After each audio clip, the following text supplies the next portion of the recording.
Chapter 2641. Concubine sure smiled faintly and held her daughter's hands. Anyway, you'll know when the time comes. There's no need for the three of us to do anything.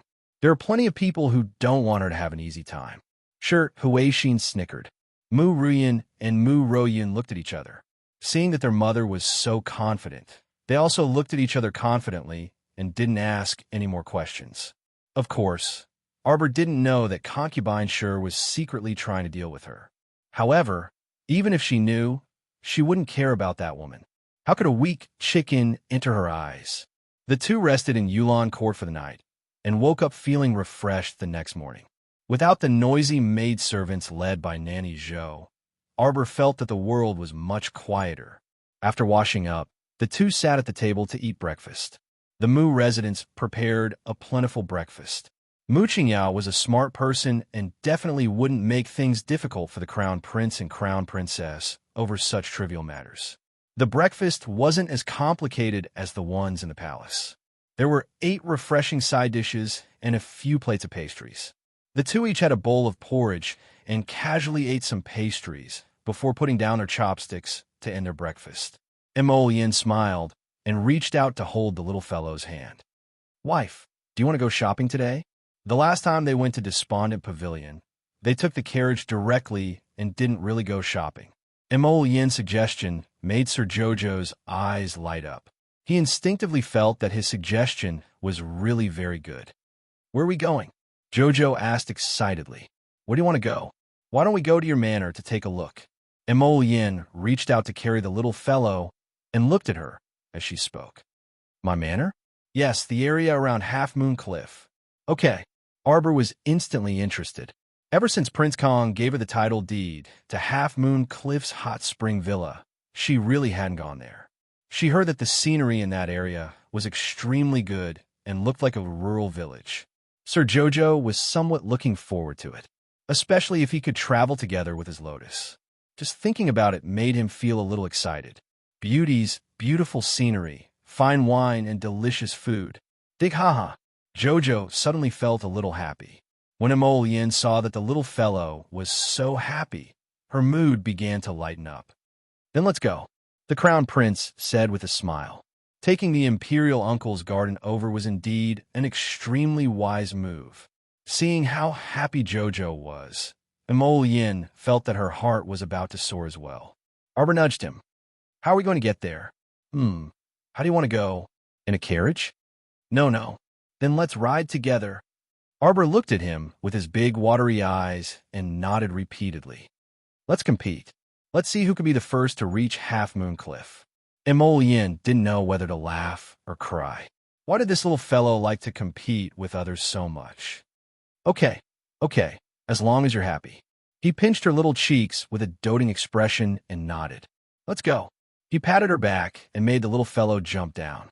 The Crown Prince just got up and held his little wife's hand. The two were about to walk out. Hudaquan rushed in with a group of people and hurriedly knelt down. "Greetings, Your Highness the Crown Prince, Your Highness the Crown Princess."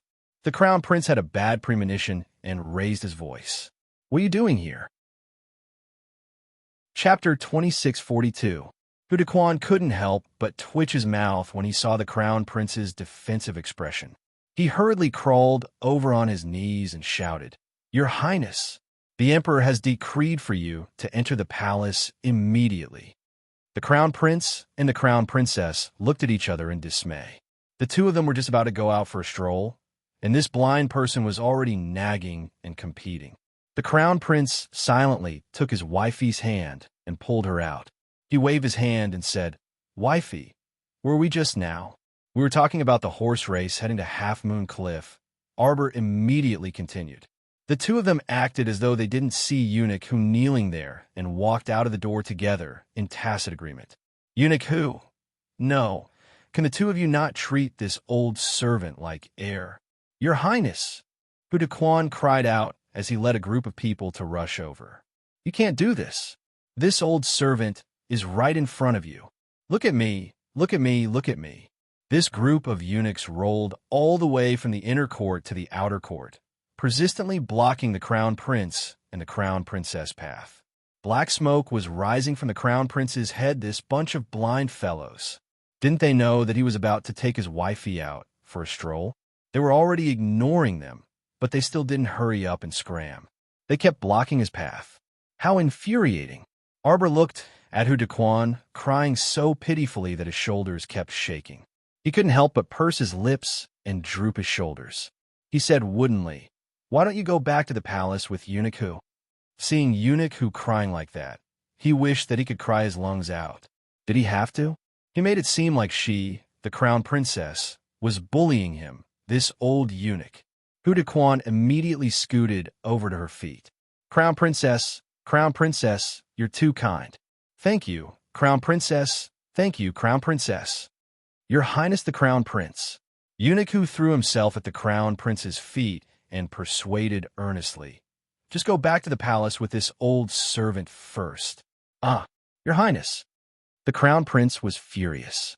He wanted to kick away the old eunuch who had crawled to his feet. Arbor grabbed his hand and said sternly, "Go. I forgot just now. I still have to find the old man to ask for compensation. When you come back, we could go to Half Moon Cliff in the afternoon." The crown prince silently retracted his foot, the corner of his mouth twitching. The little fellow shook her head and said seriously, "If you don't accept the imperial edict and enter the palace, your father will secretly scold me," in his heart again. Eunuch Hu opened his mouth and suppressed his strange expression of, "How did you know?" Instead, he put on a crown princess, "You're so considerate" smile. Then, he coughed lightly and hurriedly stepped forward to say, "Your Highness, you should listen to Her Highness. If we return to the palace now, we will definitely be done by noon." The crown prince thought for a moment before reluctantly letting go of his wife's hand. He turned around and shouted at Eunuch Hu, "Quickly prepare the carriage." "Yes, yes, yes. Prepare the carriage.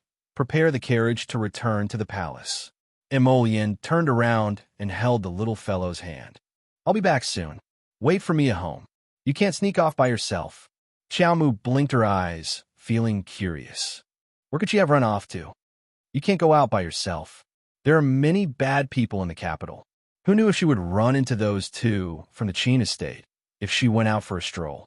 The little crown princess nodded eagerly. "I know." The 8th watch ended.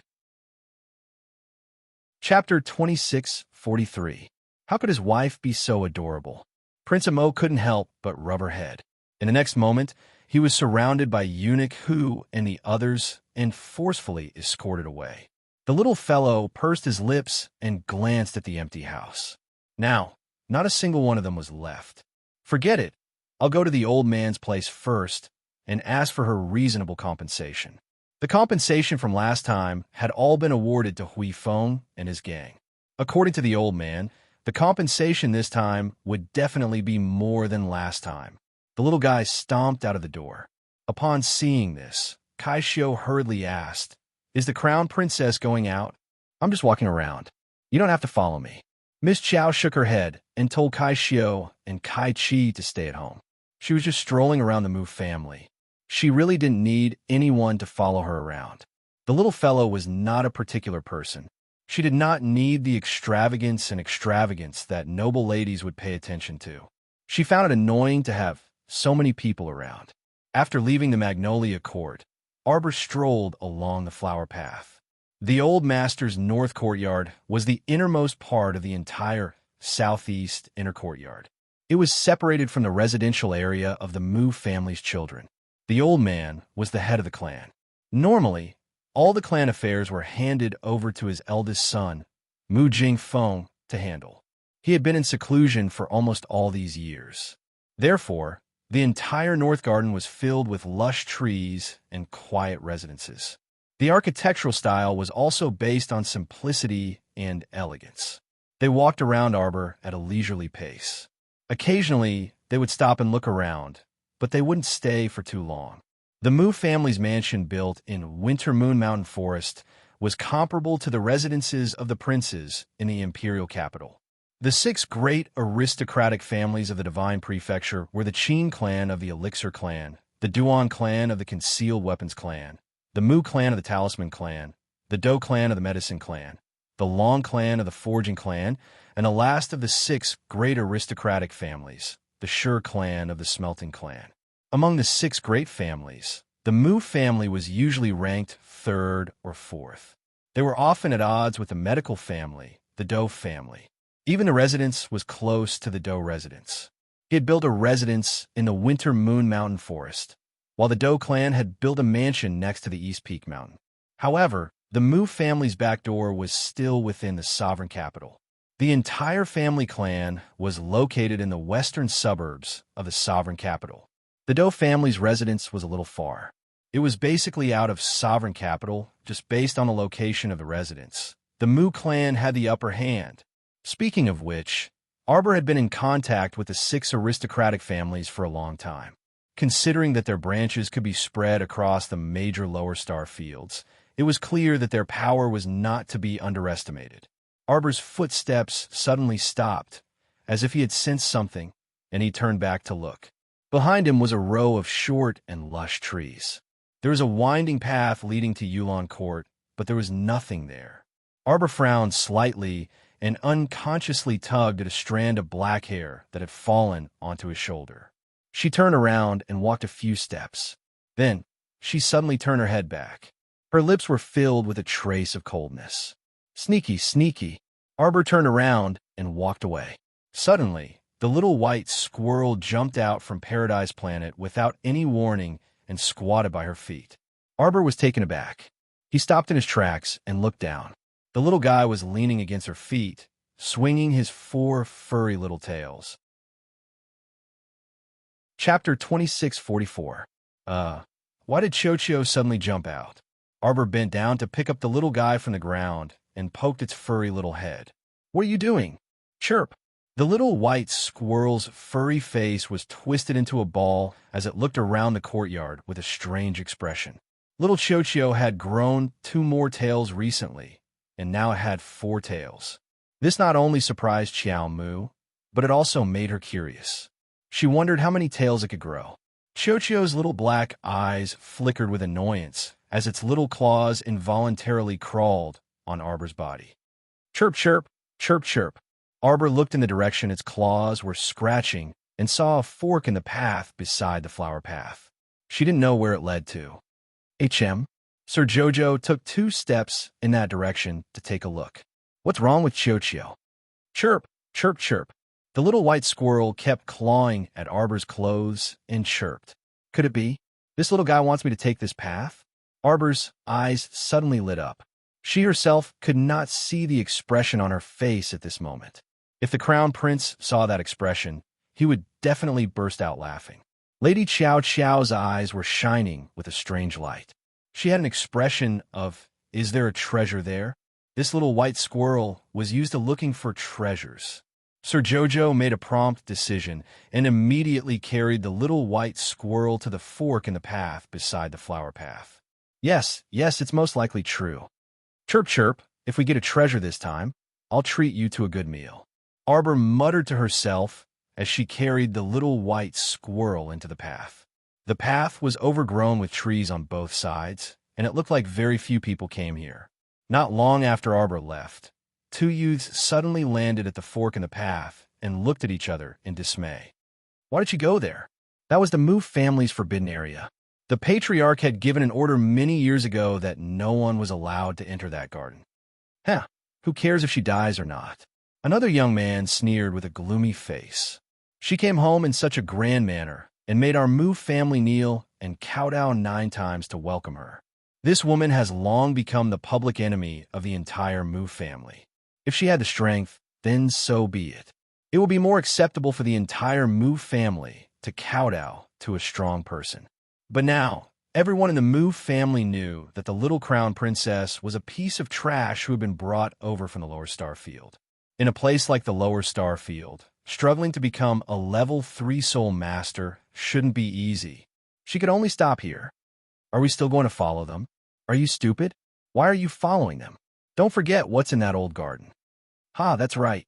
The young disciple smiled and said, Little Tang, let's go then. The gloomy young man nodded, and the corner of his mouth curled into a mocking smile. Go back and report to young Master Da. He hoped that after the young master heard the news, He would happily reward them with a few elixirs like the spirit-gathering pill. The other young man's eyes also lit up, and he nodded repeatedly. Young Master will definitely be happy with this news.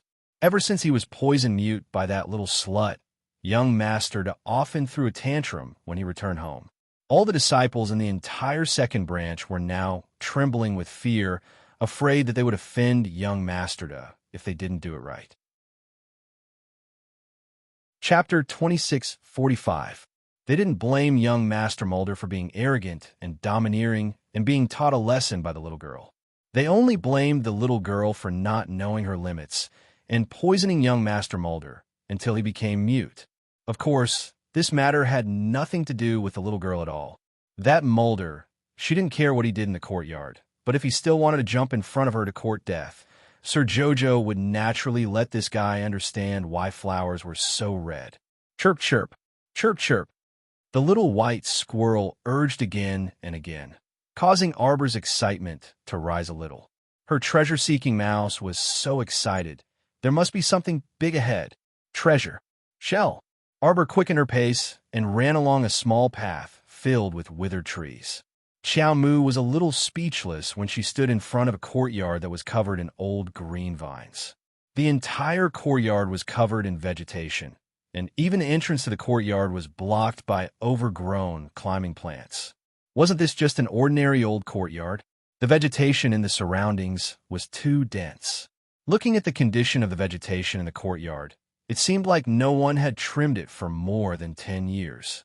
What was Chirp Chirp so excited about in such an old courtyard? Arbor raised her head and looked at the plaque hanging at the entrance of the courtyard. It had been weathered by the wind and rain and was now covered in dirt and dirt. The 3 words, Chasing Wind Courtyard, were indistinguishable. The black writing had been exposed to the sun and wind for many years, and now it was almost dry and peeling off. This place was like an abandoned haunted house. What good things could there be? Chirp, chirp. Chirp, chirp, chirp, chirp, chirp, chirp, chirp, chirp. The little white squirrel's cries became hurried, constantly urging the little guy to enter. Sir Jojo was a little helpless. Can you speak human language? It's not like you don't know how to speak. Once you're excited, you can't speak human language. Who did you learn this from? Arbor thought of the chicken that cooed all day and couldn't help but laugh expressionlessly. Perhaps she specialized in producing this kind of ridiculous breed. Master Silver, Master Silver, Master Silver. Quickly go in, go in, go in. The little white squirrel hurriedly spoke human language and kept urging its little master. There's treasure. Arbor's eyes lit up and quickly asked. Yes, yes, yes. Great. Xiao Mu happily ran to the entrance of the garden. She stretched out a small leg and kicked it towards the garden door. Boom! A transparent halo floated in front of her. Mr. Jojo was caught off guard, and his small body was bounced back by the power of the light shield. He was thrown back and rolled. Like a small ball, it flew to the horizon. Xiao Mu instantly felt a bit speechless. What's going on? She was actually sent flying by a rebounding force? How is this possible? She was Jojo-sama. Let's not talk about how powerful his spiritual energy is now. At the very least, it was a 10th rank Great Spirit Master with a 1st rank Divine Sense. A 10th rank Great Spiritual Master couldn't even enter someone's courtyard. Was this a joke? Mr. Jojo was still immersed in the sadness that she had been sent flying by the recoil. She raised her head and looked at the gate of Chasing Wind Garden in a daze. After taking a closer look, he could see the problem. The entire courtyard was wrapped in a talisman force. An isolation talisman array? The entire Chasing Wind Garden was wrapped in it. This partition was really seamless. This was how artificial barriers were formed. Chapter 2646. There must be a great treasure. These words immediately flashed through Sir Jojo's mind. Otherwise, who would have wasted their energy and nowhere to spend it? Why would they build such a powerful isolation talisman array around this shabby courtyard? An isolation talisman array. The little guy took out a few offensive jade talismans from his pocket. I'll just break it. Chirp, chirp, chirp, chirp, chirp. Arbor's hand, that was holding the offensive jade talisman, paused for a moment. He lowered his head to look at a certain squirrel that was making noise. "What?" Miss Chow asked in annoyance. "Master, master, go this way, this way." The little white squirrel jumped to the ground with a plop, and with its 4 short legs, it ran towards the courtyard wall. The little guy circled around to the back of the courtyard wall. The plants here were even more luxuriant. The green vines climbed so high that even the original color of the courtyard wall could not be seen. The little white squirrel flapped its tiny paws and ran to a spot. It used its paws to dig out a brick from the soil. Its paws moved vigorously. In a few seconds, it had pulled out a dozen bricks and stacked them to the side. Thus, a small square door that could only allow one person to pass through appeared on the wall. Arbor was a little speechless. What was going on? This white squirrel really was a spirit. It actually knew that there was a side door here. The little white squirrel stretched its paws in and tested it. Arbor could see with the naked eye that the small side door was rippling with energy. As the ripples retreated to the sides, a gap was torn open. Only someone who was very familiar with talisman arrays could tear open a hole in an isolation talisman array without destroying the entire talisman array. This white squirrel was actually a talisman expert. Seeing its little master staring at it with a shocked expression, the little white squirrel slapped its little head and said with a confused expression, "Master, don't ask me. I don't know why either." What a joke. It did not know how to use talismans. However, it felt that this was some talisman array. It knew that there was a side door here. Although it was very strange, it felt great. "Okay, you've been here before?" "No." The little white squirrel patted the back of its furry head. "Huh." Arbor rolled his eyes. He reached out and pulled the guy into his arms. He bent down and went in through the side door.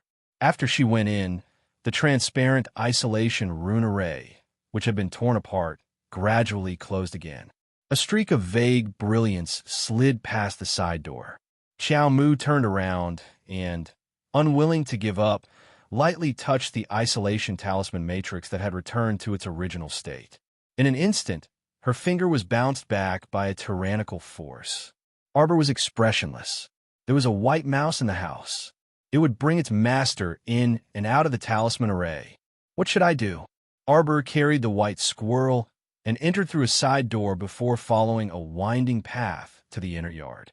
The courtyard looked very dilapidated from the outside, but when one walked in, one would know that it was very clean and tidy inside. The entire courtyard was divided into 3 sections with distinct levels. Flowers and plants were everywhere, and the fragrance of the plants assaulted his nostrils. The pavilions and terraces were buried in the flowers and plants. Occasionally, a sharp corner of the eaves would be revealed. After going around a long, winding corridor, a small 2-story building appeared in front of him. It seemed to be the residence of the master. Puff! A light sound suddenly came from the plants. Chapter 26:47. Following the scent of saliva, the little white squirrel immediately bristled and assumed a battle stance. "Master, be careful." "Awoo." From behind a small building, a tiger with fiery red fur and a ring of white fur around its neck suddenly scuttled out. Chocho also let out an awoo, causing Sir Jojo's head to be filled with black lines. When a fierce tiger roars, a squirrel like you also howls like a wolf. Where did you learn this weird habit? It's all weak chicken's bad influence. The air here slightly stagnated. At the same time, in Gildegarden, Mu Qingya and Mu Rochuan, who were currently eating with Mu Jingfeng, were happily chatting with a family of 3. At this moment, a page boy suddenly came in to report that the crown princess had barged into chasing Windgarden. Mu Jingfeng's eyes were filled with anger as he slammed his chopsticks on the table, unable to suppress his anger. Didn't I already say that no one is allowed to go to that place? She's causing trouble the moment she comes back. Don't bother with her. Mu Qingya's heart skipped a beat, and she hurriedly pulled Mu Jingfeng's hand, gently advising, "Husband, aren't you going overboard by saying that to the child? That child has only returned for 2 days, so how does she know? Didn't you say that we can't go to that place? That place is abnormally dangerous, so husband should quickly send someone over to take a look." Mu Jingfeng suppressed his anger as he coldly said with pursed lips, "Isn't she very capable? Just let her be." Mu Qingya couldn't help but panic when she heard this. "Father told us to take good care of her. If she gets injured on the second day of her return, Father won't be the only one who can't accept it. If this matter spreads to the palace and the emperor finds out, he might even accuse us of failing to protect the crown princess. Simply troublesome." Mu Jingfeng was furious as he slammed the table. Ziwei, in the Mu family's eldest branch, the elite eldest disciple, Mu Ziwei, walked in and respectfully bowed to Mu Jingfeng. "Master, go, bring some people to Chasing Wind Garden to take a look. It's fine as long as she's still breathing. It's good to let her suffer a little." "Husband." Mu Qingya had a disapproving look on her face as she stared at Mu Jingfeng and said, "Aren't you just making Xingchen feel bad?" Mu Jingfeng's handsome face darkened as he coldly said, "Let's go in and take a look. We'll help if we can." Mu Rochuan also stood up. "I'll go take a look too, Father. Stay for dinner. You don't have to worry about this." "Father, she is also my little sister." Mu Rochuan hurriedly said, "I'll be back soon." Mu Jingfeng watched as his eldest daughter left. He harumphed and turned to Mu Qingya to say, "It's hard on you to be so devoted to her, but she doesn't appreciate it at all and keeps thinking about getting the memorial tablet back. She's making you look bad. And yesterday, she had to kneel 3 times and cow down 9 times along the way. She must have suffered so much." Mu Qingya smiled gently and reached out to hold Mu Jingfeng's hand. "Don't feel wronged. As long as the two of you can put aside your differences and coexist peacefully, Xian Er's suffering is nothing." My face was even less of concern. Stardust had not been feeling well these past few days. "Husband, if you treat Jojo better, Stardust will also feel better." Mu Jingfeng's face was taut, and his heart was burning with anger. Was it because he did not want to treat his daughter well? Was it because he did not want to be close to his daughter? However, that stoic face of hers was expressionless the entire day when she saw him and even scolded him from time to time. Chapter 2648. No matter how much he wanted to get close to his daughter, he still couldn't stand that cold face. Mu Jingfeng's face darkened. His heart sank when he thought of that cold face that resembled his ex-wife's. Both mother and daughter were the same. Neither of them were likable. After this incident, Mu Jingfeng couldn't eat anymore. He left after comforting Mu Qingya a little more. Servant girl Tsong Lu stood to the side and couldn't help wringing her fingers, not daring to speak. Mu Qingya picked up her teacup and looked back at her with a spurious smile. "If you have something to say, say it. Don't you feel uncomfortable holding it in?" "Madam, this servant doesn't understand." "What's there to not understand? That crown princess treated you and eldest miss so badly. So why are you still so protective of her and treat her so well?" Mu Qingya sighed. "Put yourself in her shoes. That child lost her mother at a young age and only recently found out about her background and found her father after so many years on Seacombe Planet. But family head sigh. Older sister Chu Yun is such a proud person, so her child's character and talent won't be bad. I sincerely hope that father and daughter can bury the hatchet and resolve all misunderstandings. But how could she ever care about you, madam? Look at her. She brought the memorial tablet to slap madam's face. Right now, all the major patrician families and sects in the entire imperial capital are laughing at you. You've been the mistress of the household for so many years, but you're still firmly suppressed by the former official wife. No matter how capable she is, she's still only the Mu family's second wife." "Shut up," a nanny shouted angrily. "Song Lu, I see that you're becoming more and more impudent and rude." Song Lu also feels sorry for madam. The servant girl stomped her feet and sobbed. "All right." Mu Qingya helplessly took Song Lu's hand and patted it. She glanced at the nanny next to her. "Nanny, don't blame this servant girl. She's also wholeheartedly concerned about me and feels sorry for me. But I really don't feel wronged at all. Don't worry. From what I see, although the crown princess's face is cold, she's also someone who understands the big picture and etiquette. Everything can't be rushed. Take it slow. One day, she'll know that we sincerely treat her well. I don't dare to get too close to her. I'm afraid she'll misunderstand that I'm up to no good."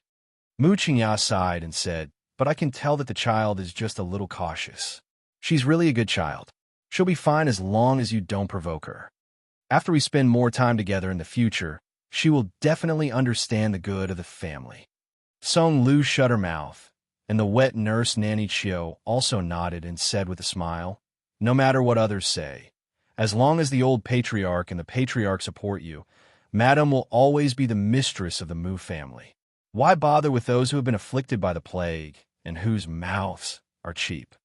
Mu Qingya shook her head with a smile. A person who looked like a manservant rushed in and said, "Madam, all the disciples in the house have heard about the crown princess barging in a chasing wind garden, and all of them have rushed over to watch the show." Mu Qingya's face darkened. Nonsense. At that time, Arbor did not know that his intrusion into chasing wind garden had alarmed the entire Mu clan. At this moment, she was staring at the red-haired tiger. "Awo, awo!" The little white squirrel bared its teeth and stood in front of Arbor. Its beady eyes stared warily at the huge tiger.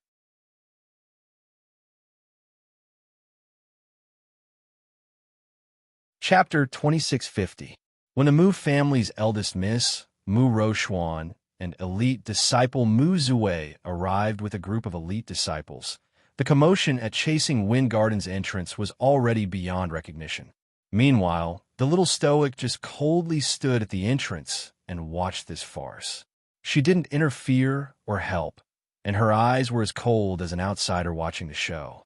The one-eyed old woman hunched her back and walked to Arbor's side while leaning on a reddish-gold cane. She also coldly observed the chaotic crowd at the entrance. "Quickly stop." Mu Rochuan hastily landed in front of the fire-breathing crimson tiger and released a defensive talisman, saving a disciple who was caught under the tiger's claws. That disciple was so frightened that he couldn't stop trembling, and he called out incoherently, Eldest Miss, save me." The old woman sneered. "Who allowed you to come to Chasing Wind Garden to cause trouble? Redhead, you can eat as much as you want a day. Swallow all these people who dared to trespass into Chasing Wind Garden." Roar. The fire-breathing crimson tiger promptly tore open a disciple's back with its claws and bit the arm of a female disciple beside him, tearing at her with all its might. "Ah!" That female disciple trembled all over as she cried out in alarm. Eldest Miss, save me." Eldest Mississippi, Mu Rochuan's complexion was extremely terrible. She turned to look at the silent Arbor, standing by the entrance, and couldn't resist shouting harshly, "Aren't you going to tell them to stop? Do you really want to kill people?" Arbor coldly swept her a glance before turning to walk inside, Chasing Wind Garden. Upon seeing this, the old woman also followed in and left behind a sentence, "Don't let them off." Leaving behind that roaring, ferocious beast, she swaggered off. Mu Rochuan was so angry that her heart and lungs were about to explode. She could only attack the tiger with Mu Ziwei and the other elite disciples to save the Mu family disciples. Little Mississippi, the one-eyed old woman, was silent as she tottered after Arbor's footsteps. She still couldn't suppress her agitation. "Little Miss, you must be Little Miss, right? Someone who had such a similar temperament and appearance to her Miss must be Miss's biological daughter." At this moment, Arbor felt a little emotional. So the place she accidentally came to was the courtyard where her mother, Long Chuyin, used to live. More than 10 years had passed, but the scenery remained the same. The entire house was shrouded in dense inchi. From the outside, it looked like a haunted house. If she did not mention it, no one in the Mu family would remember that Long Chuyin was once the mistress of the Mu family. Chirp, chirp, chirp. The little white squirrel tugged at Arbor's belt and crawled into her arms. The old woman's eyes suddenly stared blankly as she pointed at the little white squirrel in Arbor's arms. She could not help but exclaim in surprise and joy, "Bye-bye, White Emperor." "But you? White Emperor. White Emperor." Arbor was slightly taken aback. Judging from the woman's expression, she clearly recognized the little white squirrel in her arms. Arbor's mind turned. and a trace of doubt flashed across his brows. Could it be that this little white squirrel was related to his mother? She seemed to have grasped something in her heart, and a lightning-like inspiration flashed through her mind. Her entire person was completely stunned. White Emperor. The old woman revealed a pleasantly surprised and sad expression. I never thought that I would be able to see you again in my lifetime, White Emperor. You said you were called Chun Kwong. Ah, yes, little Mississippi. This old servant is called Chun Kwong, your mother's personal wet nurse. See you tomorrow. Chapter 2651. Arbor pursed his lips slightly and looked at the old mama in front of him with a heavy gaze. Chun Kue. Yes, this old servant is here. You, ever since mother left, have you been guarding here? Yes. Chun Kue nodded his head excitedly, and couldn't help but tear up. This old servant knew that Miss would definitely come back. Little Miss, where is Miss? Arbor's heart was slightly sour. His eyes focused on the old woman in front of him who had a hunched back, one of her eyes revealing a strong sense of expectation. His heart was suddenly touched. Arbor suppressed the bitter feeling in his heart and slightly clenched his fists. All these years, you've never gone out? You've always been in this house. Yes. Therefore, if she wasn't moved by the little white squirrel today, she would have walked to this house by herself. Chun Kei, who was isolated from the world, would not know that she had returned to the Mu family. Little Miss, this old servant was isolated from the world in this wind-chasing garden, and actually did not know that little Miss and Miss had returned. Chun Kue said with red eyes, "It was this old servant's negligence. It was this old servant." Chun Kue suddenly wanted to kneel down. Arbor hurriedly took a step forward, held her arms, and tightly held her hands. Chun Kei, you won't be able to wait for mother anymore. The little girl's voice was slightly cold and very low. However, Chun Kue felt as if a heavy hammer had ruthlessly smashed her head. She was completely stunned all of a sudden. She stiffly stood there, staring at Arbor with red eyes, and her body could not help but slightly tremble. Is it what this old servant means? Chun Kue's eyes were quickly filled with tears as he asked with a trembling voice. Under the little girl's expressionless face, there was a turbulent heart. Yes, she coldly and firmly replied with a single word. Chun Kue staggered, as if all of his aura had been sucked out of his body, and he suddenly wanted to fall backwards. Arbor grabbed her arm and helped her sit down on a stone stool at the side. Her eyes were red, and she suddenly spat out a mouthful of blood. Silence. Arbor squatted in front of the old woman. Looking at her white hair and wrinkled face, his heart ached. Such an old woman had been guarding this haunted house all this time, waiting for her mother to return. She didn't know what kind of emotion this was. Miss is dead. Chun, he was still not sure as he asked with a trembling voice. Arbor's eyes were red as he nodded expressionlessly. Why? Chun murmured, how did such a powerful person like Miss die? She suddenly thought of something and stared at the little white squirrel in Arbor's arms. Ask White Emperor. White Emperor will definitely know. However, the little white squirrel's furry face was filled with confusion. Xiao Mu hugged the little squirrel's plump body tightly, so much so that the little white squirrel could feel it, squeezing it so tightly that it almost couldn't breathe. Startled Swan Dagger. 3,000 kills. Super strong beast. His body is sturdy, and his strength can move mountains and rivers. It's shaped like a large rat and has 13 huge tails. Each of them has the ability to split a mountain. One man and one beast, fighting alone, annihilated more than 9,000 people from Shuntian Hall. In the Battle of the Western Wilderness, Senior's name has spread throughout the world. As Xiao Mu slowly recited, tears finally streamed down her face. It turned out that her mother had already sent her super strong war beast to her side. Chapter 2652. It turned out that the little white squirrel beside her was the battle beast that accompanied her mother to fight against the Shuntian Prefecture's bandits in the Western Wilderness. The mother and daughter had an inexplicable fate.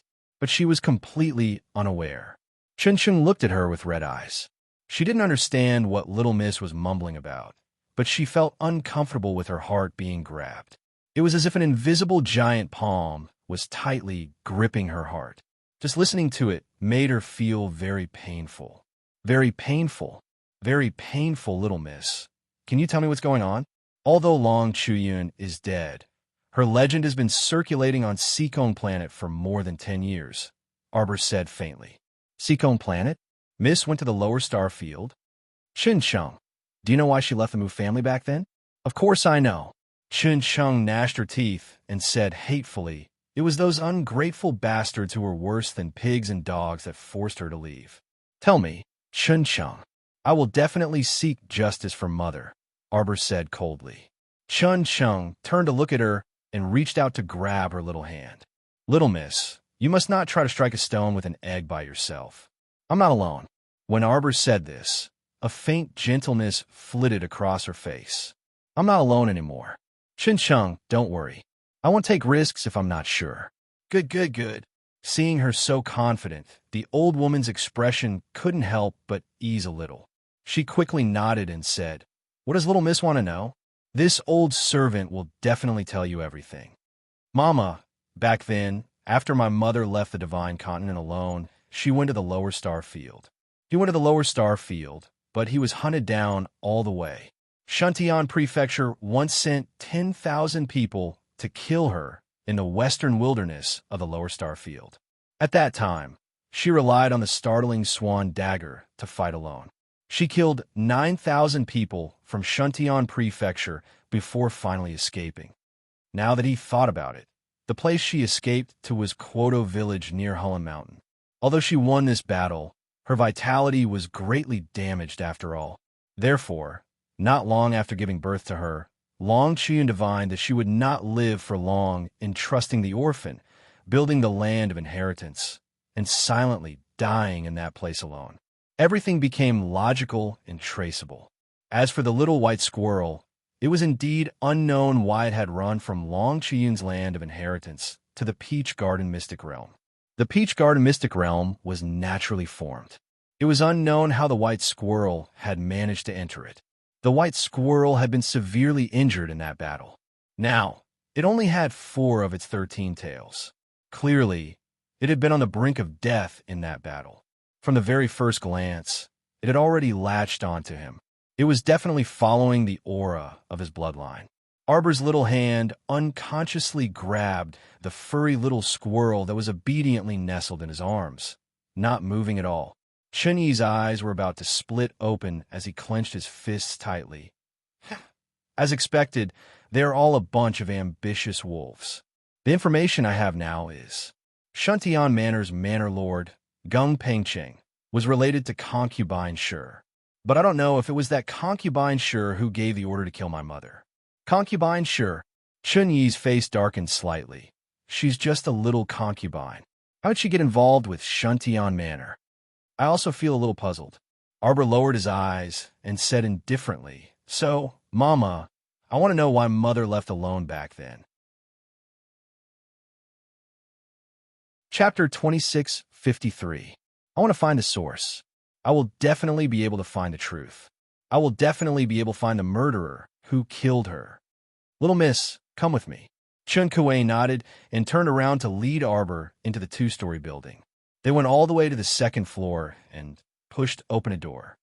Your mother used to live here. The furnishings in the room were very simple. It could be seen that Long Chuyun was not a person who paid much attention to details.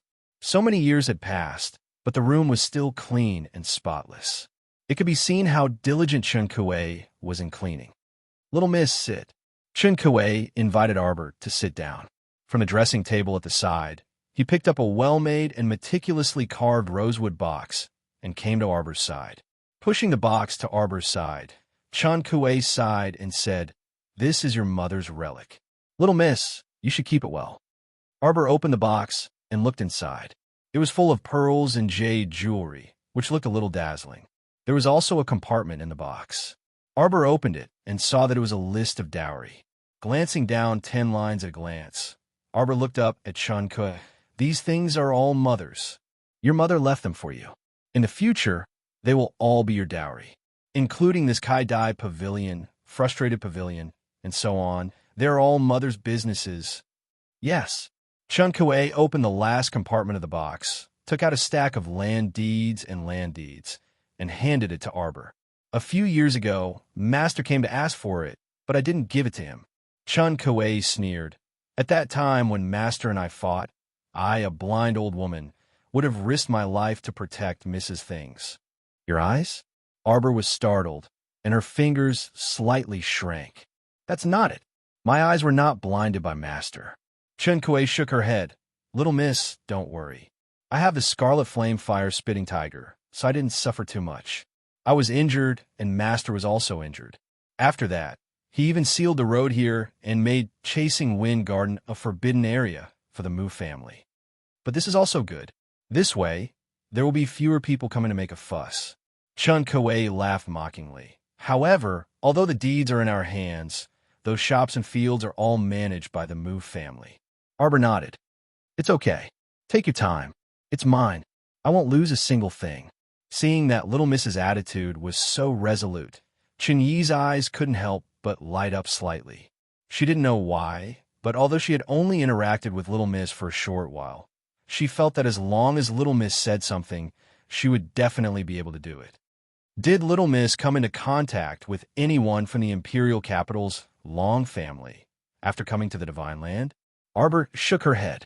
The matter of going to the Long family to collect the debt was handled by Eunuch Chun. She didn't need to do it herself. A trace of coldness flashed past Chun Kuei's eyes. Little Miss, if you meet people from the Long family in the future, don't be courteous to them. The reason why your mother left the Mu family back then was also because of the Long family's influence. Arbor was a little confused. Isn't the Long family mother's family? What kind of family is that? The Divine Continent's Imperial Capital's Long family is just a small branch family. Their bloodline is already very far away from the Long family's main family. A trace of disdain flashed past Chun Kuei's eyes. Arbor blinked. Then where's my mother's family?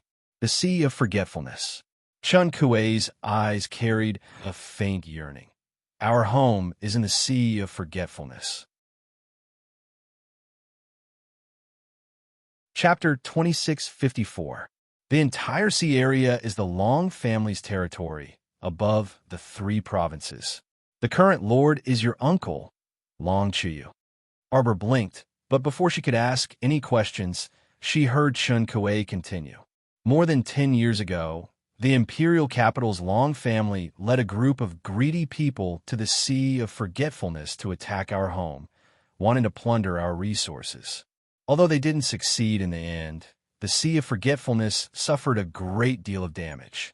Our clansmen also suffered countless casualties, and in the end, all of them went into seclusion. Arbor's heart skipped a beat, and she stared at Chun Kuei expressionlessly. She felt that she seemed to have grasped some important information, and it flashed through her mind like a bolt of lightning. After your mother found out, she naturally wouldn't let it go. She gathered a group of forces under her and wanted to go to war with the Imperial Capital's Long family. Who knew that at this time, your father would actually drag her down? Together with the Mu family's elders, they strongly urged her to stop all her actions. They wanted your mother to swallow this anger alive. Your mother was forced by all of them. If they wanted to make a move against the Imperial Capital's Long family, they wanted her to leave the Mu family and not call herself a member of the Mu family. Those cowards didn't want to go against the Long family, the Gu family, and a few other families. They were afraid of becoming the target of public criticism. They were scared to death. Chun Kuei's hands clenched tightly, and she fiercely clenched them together. Miss couldn't bear this anger, and in a fit of anger, she really left the Mu family. The most ridiculous thing was that this news was tightly suppressed after that. Other than your father and a few elders who knew about it, even the old patriarch who was in seclusion didn't know the reason at first. It wasn't until after he came out of seclusion that the old patriarch personally came to ask me, and I told him the truth. Only then did he feel ashamed and began to send people everywhere to look for you and your mother. At that time, your mother was condemned by everyone. Everyone said that your mother abandoned her husband and children and left the Mu family on her own because she didn't know filial piety, familial love, etiquette, justice, integrity, and shame. But who could understand your mother's pain? At that time, she was worried about your uncle and the others. She watched as her childhood home was destroyed by a group of bandits. How could she live in peace? Chun-Yi gritted his teeth and said, "Your father is really not a good person. Little miss, you don't know. Your uncle and the others weren't able to participate in the elders' secret meeting at that time. They simply didn't know why your mother left the Mu family by herself. After that, your father married Mu Qingya, the adopted daughter of the Mu family, as a second wife. Your third uncle and sixth uncle have always thought that it was Mu Qingya who was indecent and forced your mother to leave. Your father actually never explained anything and let Mu Qingya take the blame for this. Your father is really not a good person." As Chinny said this, his teeth creaked. "It's hard on that child, Qingya. Why is she so helplessly following such an animal?" Chen Kuei said with a face full of regret. "Are you familiar with Mu Qingya?" Arbor raised his eyebrows and asked. Chinny nodded and said with a sigh, "I only know that before our young miss married over, the two of them were recognized as a couple by the entire Mu family. But ever since the young miss married over, Qingya has been well-mannered and has kept a distance from your father. She also has an excellent relationship with your mother. Your mother has a cold and arrogant temperament. There aren't many people who can talk to her." Chapter 2655. No manners and abide by the rules. Arbor ruminated these words. Nanny couldn't have forgotten, right? Mu Rochuan, this eldest miss, is a few months older than me. She wasn't someone who knew her place, right? Otherwise, how could Mu Rochuan have been born before her? This Mu Qingya must have gotten together with Mu Jingfeng behind her mother's back without a proper reason. Chun Kuei stared blankly, then pulled Arbor's hand and said, "Little miss, I also know a little about this matter. You really can't blame Qingya. She's been the Mu family's adopted daughter since she was young. She can't open her mystic meridians and has no cultivation, so her life in the Mu family is very difficult. Fortunately, although she looks soft, she's actually a resolute and courageous woman. Usually, no one can bully her. She's very headstrong. Ever since your father married your mother, she cut the Gordian knot and stopped fooling around with your father. If it weren't for your father, that bastard, provoking an enemy and being drugged, hurriedly barging into Qingya's court and raping her without a care, how could he have harmed Qingya's entire life? She hasn't had a good time these years. She's worked like a horse for the Mu family for so many years, conscientiously helping your father take care of those shops, fields, and so on. She even has to raise concubines for your father. If it were your mother, she would have quit 180 years ago." Arbor coldly snorted. Chun Kuei continued, "Little miss, it's not that this old servant wants to speak ill of your father. This old servant feels that the one who sent people from Shuntian Prefecture to kill your mother is most likely that cowardly father of yours. He's an extremely conceited person. Your mother dared to directly leave the Mu family and didn't give him any face. He must have harbored a grudge in his heart and thought of a way to get rid of your mother." Arbor inwardly analyzed Chun Kuei's words and felt that what she said made some sense. Perhaps it really was her father's doing. Her father could casually throw out a few talismans or give out a few bottles of top-grade pills, and there would be plenty of people rushing to do things for him, right? "I understand," Arbor said indifferently. "Whether it's the Long family, Mu Qingya, or Mu Jingfeng, I'll get to the bottom of it." Chun Kuei looked at Arbor with a gratified expression and nodded. "If Miss is in heaven, she will definitely be happy." Arbor couldn't help but laugh bitterly. Mother won't be too happy. After all, her original intention was not to involve her in these matters. She only wanted her to live the rest of her life peacefully and comfortably. However, she still got involved. Arbor looked deeply at Chun Kuei. "Mama, the Long family of the Sea of Forgetfulness you mentioned, is it the family that I am thinking of?" Chun Kuei could not help but be startled. He looked at Arbor and then laughed. "Little Miss already has an idea in her heart. Isn't that so?" Arbor sighed. He felt that a lot of his doubts had been resolved. It turned out that she actually had such a strange bloodline. It was truly amazing. No wonder she could feel that she could breathe freely and smoothly every time she entered the water. It was as if she was a fish in water. At this moment, she recalled Long Chiyun's last words when he took her in as a disciple. She couldn't help but feel a bit enlightened. Arbor shook his head emotionally. He looked at Chun Kuei and said softly, "Mama, come back to Yulon Court with me." Chun Kuei's old face that was full of wrinkles revealed a deep smile. This old servant is willing to follow little miss and will not hesitate to go through water and tread on fire. Who wants you to go through water and tread on fire, Arbor thought. She wanted her to live a comfortable life. Chapter 2656. Chun Kuei said that she needed to pack her things, and then she would go to Yulon Court by herself. Arbor thought that since she had lived here for so long, she must have a lot of memories. Naturally, she had to say goodbye.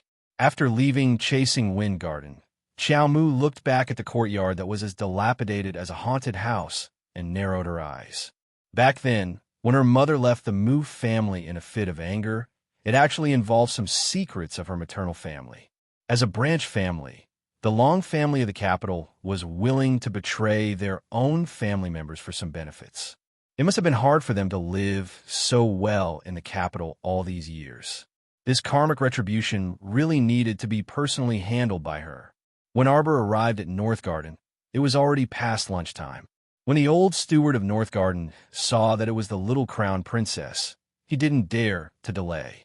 He hurriedly welcomed her into the main room, and then went to invite the old patriarch over. Since Mutsong was waiting for his little granddaughter to come over to talk, he naturally wouldn't go into seclusion. Therefore, when the old steward came to report, he immediately went out of his room and hurried to the main room. Soon, Madame Gong arrived. Old Man Mu could see the little girl's cold figure from afar. She was sitting upright on the wooden armchair in the main room, her little face tense. He couldn't tell from her expression that she was happy or angry. He couldn't tell if she was happy or angry. Old Man Mu coughed softly and strolled into the room. He said with a smile, "Jojo, you're here to see Grandpa." Arbor nodded. "Where's the compensation? Don't tell me you haven't prepared it yet." Old Man Mu's mouth twitched. He felt that when the little girl said this, her expression was very calm. It was as if she had talked about the compensation with people countless times. "The compensation will be paid. It's all ready." Old Man Mu coughed softly and hurriedly turned to stride out. "Come, Jojo, with me." Arbor stood up expressionlessly and followed Old Man Mu out. They went to an open space behind the house and saw that it was full of supplies. Looking at the situation, it was indeed a lot more than the first time. The little fellow's mood finally improved a little. He nodded and said, "It's pretty good. Move aside and let me collect it." The old man quickly nodded and took a step back. When he saw the little girl take out 4 or 5 blue storage talismans and toss them into the sky, he was shocked. The old man's eyes suddenly widened. What was going on? Since when did blue storage talismans become cabbages that could be found everywhere? Arbor's profound level storage talismans made of ebony had a storage space of over 100 cubic meters. 4 or 5 storage talismans were more than enough to store the items in front of him. However, such a large sum of money shocked the old man who was standing at the side. Jojo hadn't taken out the purple jade talisman to scare people yet. These were the blue talismans that he had drawn in the past that were unused. He gave them to her to use first. Old Master Lin stared at them without blinking for a while. He stepped forward excitedly and carefully sized up the talismans that were suspended in midair. This is... Old Master Lin pointed at them with trembling fingers. "This is a profound level storage talisman. The talisman power attached to it was indeed of the profound level. Heavens, why did this little fellow have so many blue storage talismans? In the entire talisman family, there were only 19 storage talismans that had been successfully made. It was just one blue storage talisman." Chapter 2657.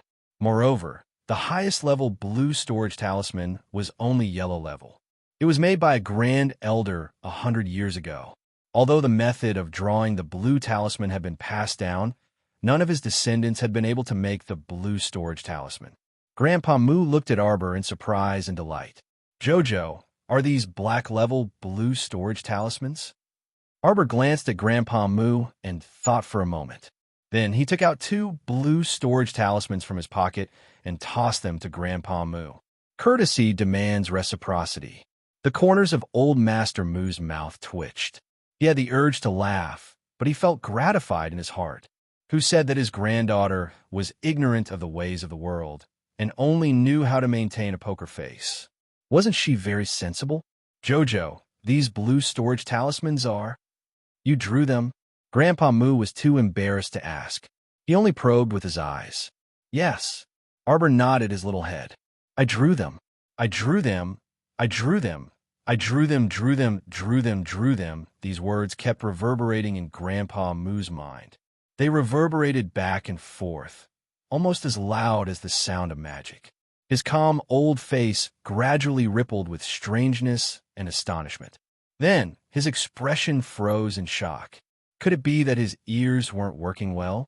Could it be that he was hallucinating? When he heard that his eldest granddaughter, Mu Rochuan, had drawn a high-level yellow storage talisman at Weishi Langfang, he was so happy that he almost couldn't speak.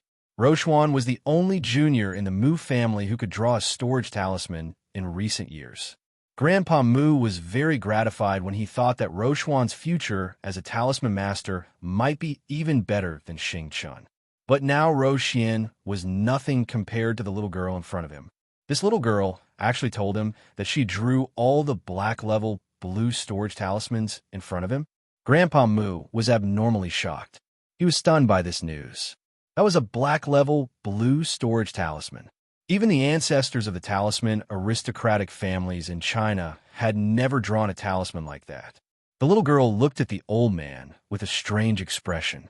She saw that he was so agitated by the news that his mouth opened and closed, unable to speak.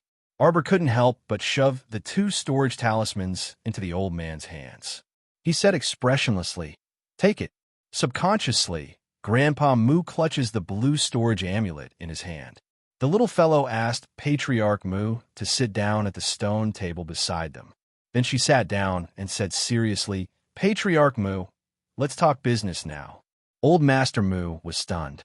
When he heard her address him as Old Patriarch Moo, his mood stagnated a little, and he looked a little depressed. It seemed that the little guy still couldn't admit his grandfather's identity. But thinking about it, they had not known each other for more than 10 years. Who would be able to accept it so quickly? Don't worry, there's still a long way to go. The old man thought to himself.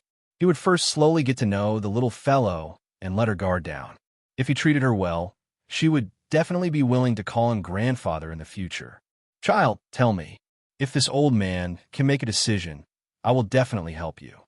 Grandpa Moo nodded. The little girl took out the dowry list from the pear blossom wooden box and placed it in front of Grandpa Moo.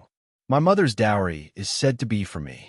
Patriarch passed down the order to have Mu Jingfeng prepare the accounts and show me the profits over the years. Chapter 2658. The old man's mouth twitched fiercely. Great. His granddaughter's move was truly ruthless. The old man's eyelids twitched as he reached out to take the long list of dowry. He looked at it line by line, and the more he looked, the more black lines appeared on his forehead. Let's not talk about the other fields and shops. Just the 3 prosperous shops on Changle Street, the Kai-Dai Pavilion, the Frustrated Pavilion, and the Precious Painting Workshop. The little girl wanted to see the profits over the years in the account books. This was the highlight. The old man could almost imagine the boss jumping up and down immediately. He silently glanced at the little girl. The little girl's face was stoic as she expressionlessly said, "Old clan head, if you can't persuade Mu Jingfeng, then I can't do anything about it. I can only drag husband to beg his majesty in tears. After all, there are so many properties, but I haven't seen a single cent, so it's not very justifiable." The old man's mouth twitched again. His little granddaughter was clearly using peaceful means before resorting to force and threatening him. If his daughter-in-law's dowry was really brought up in front of His Majesty, that would truly be embarrassing. In any case, that's how it is. The little girl indifferently said, I'm not in a hurry either. It'll be fine to sort out the account books and profits within 5 days. You can decide what Mu Jingfeng wants to say on his side. The old man's forehead was filled with black lines. He inwardly thought, it's only been 5 days, and you want to sort out all the things from the past years, yet you say you're not in a hurry?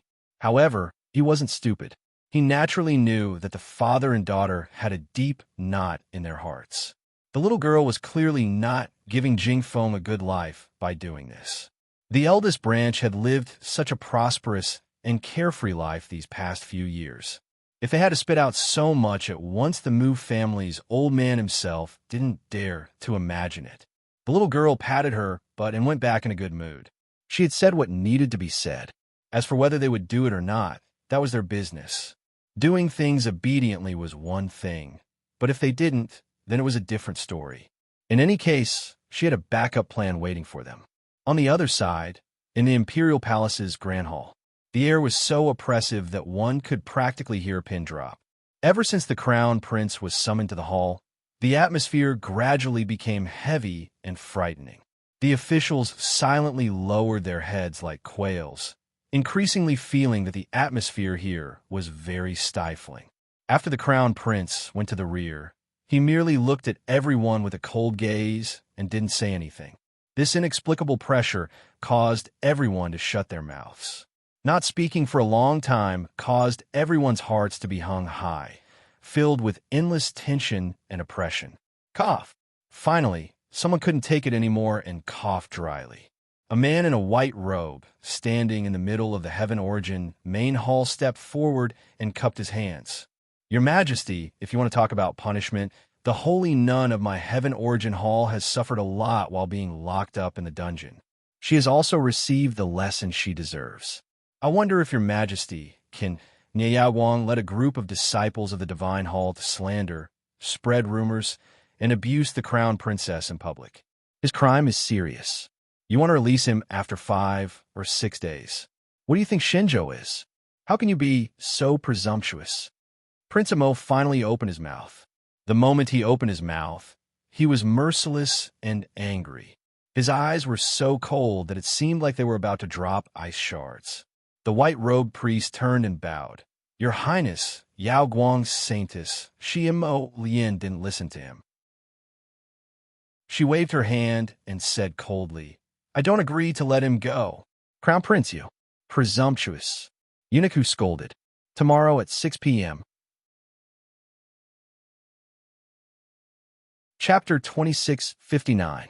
The white-robed priest took a step back with a rather displeased expression, the corners of his mouth twitching as if he wanted to say something.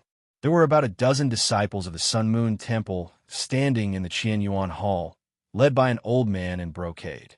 At this time, the old man took a step forward and bowed to Amo Lian, then turned to the great emperor and said, just as our silver-ranked priest said, the saintess slandered the crown princess on the street. It is indeed her fault. But after so many days, the punishment she has received should be enough. I asked the great emperor to let the saintess out for the sake of the good relationship between our temple and the divine continent. The great emperor pursed his lips and said nothing.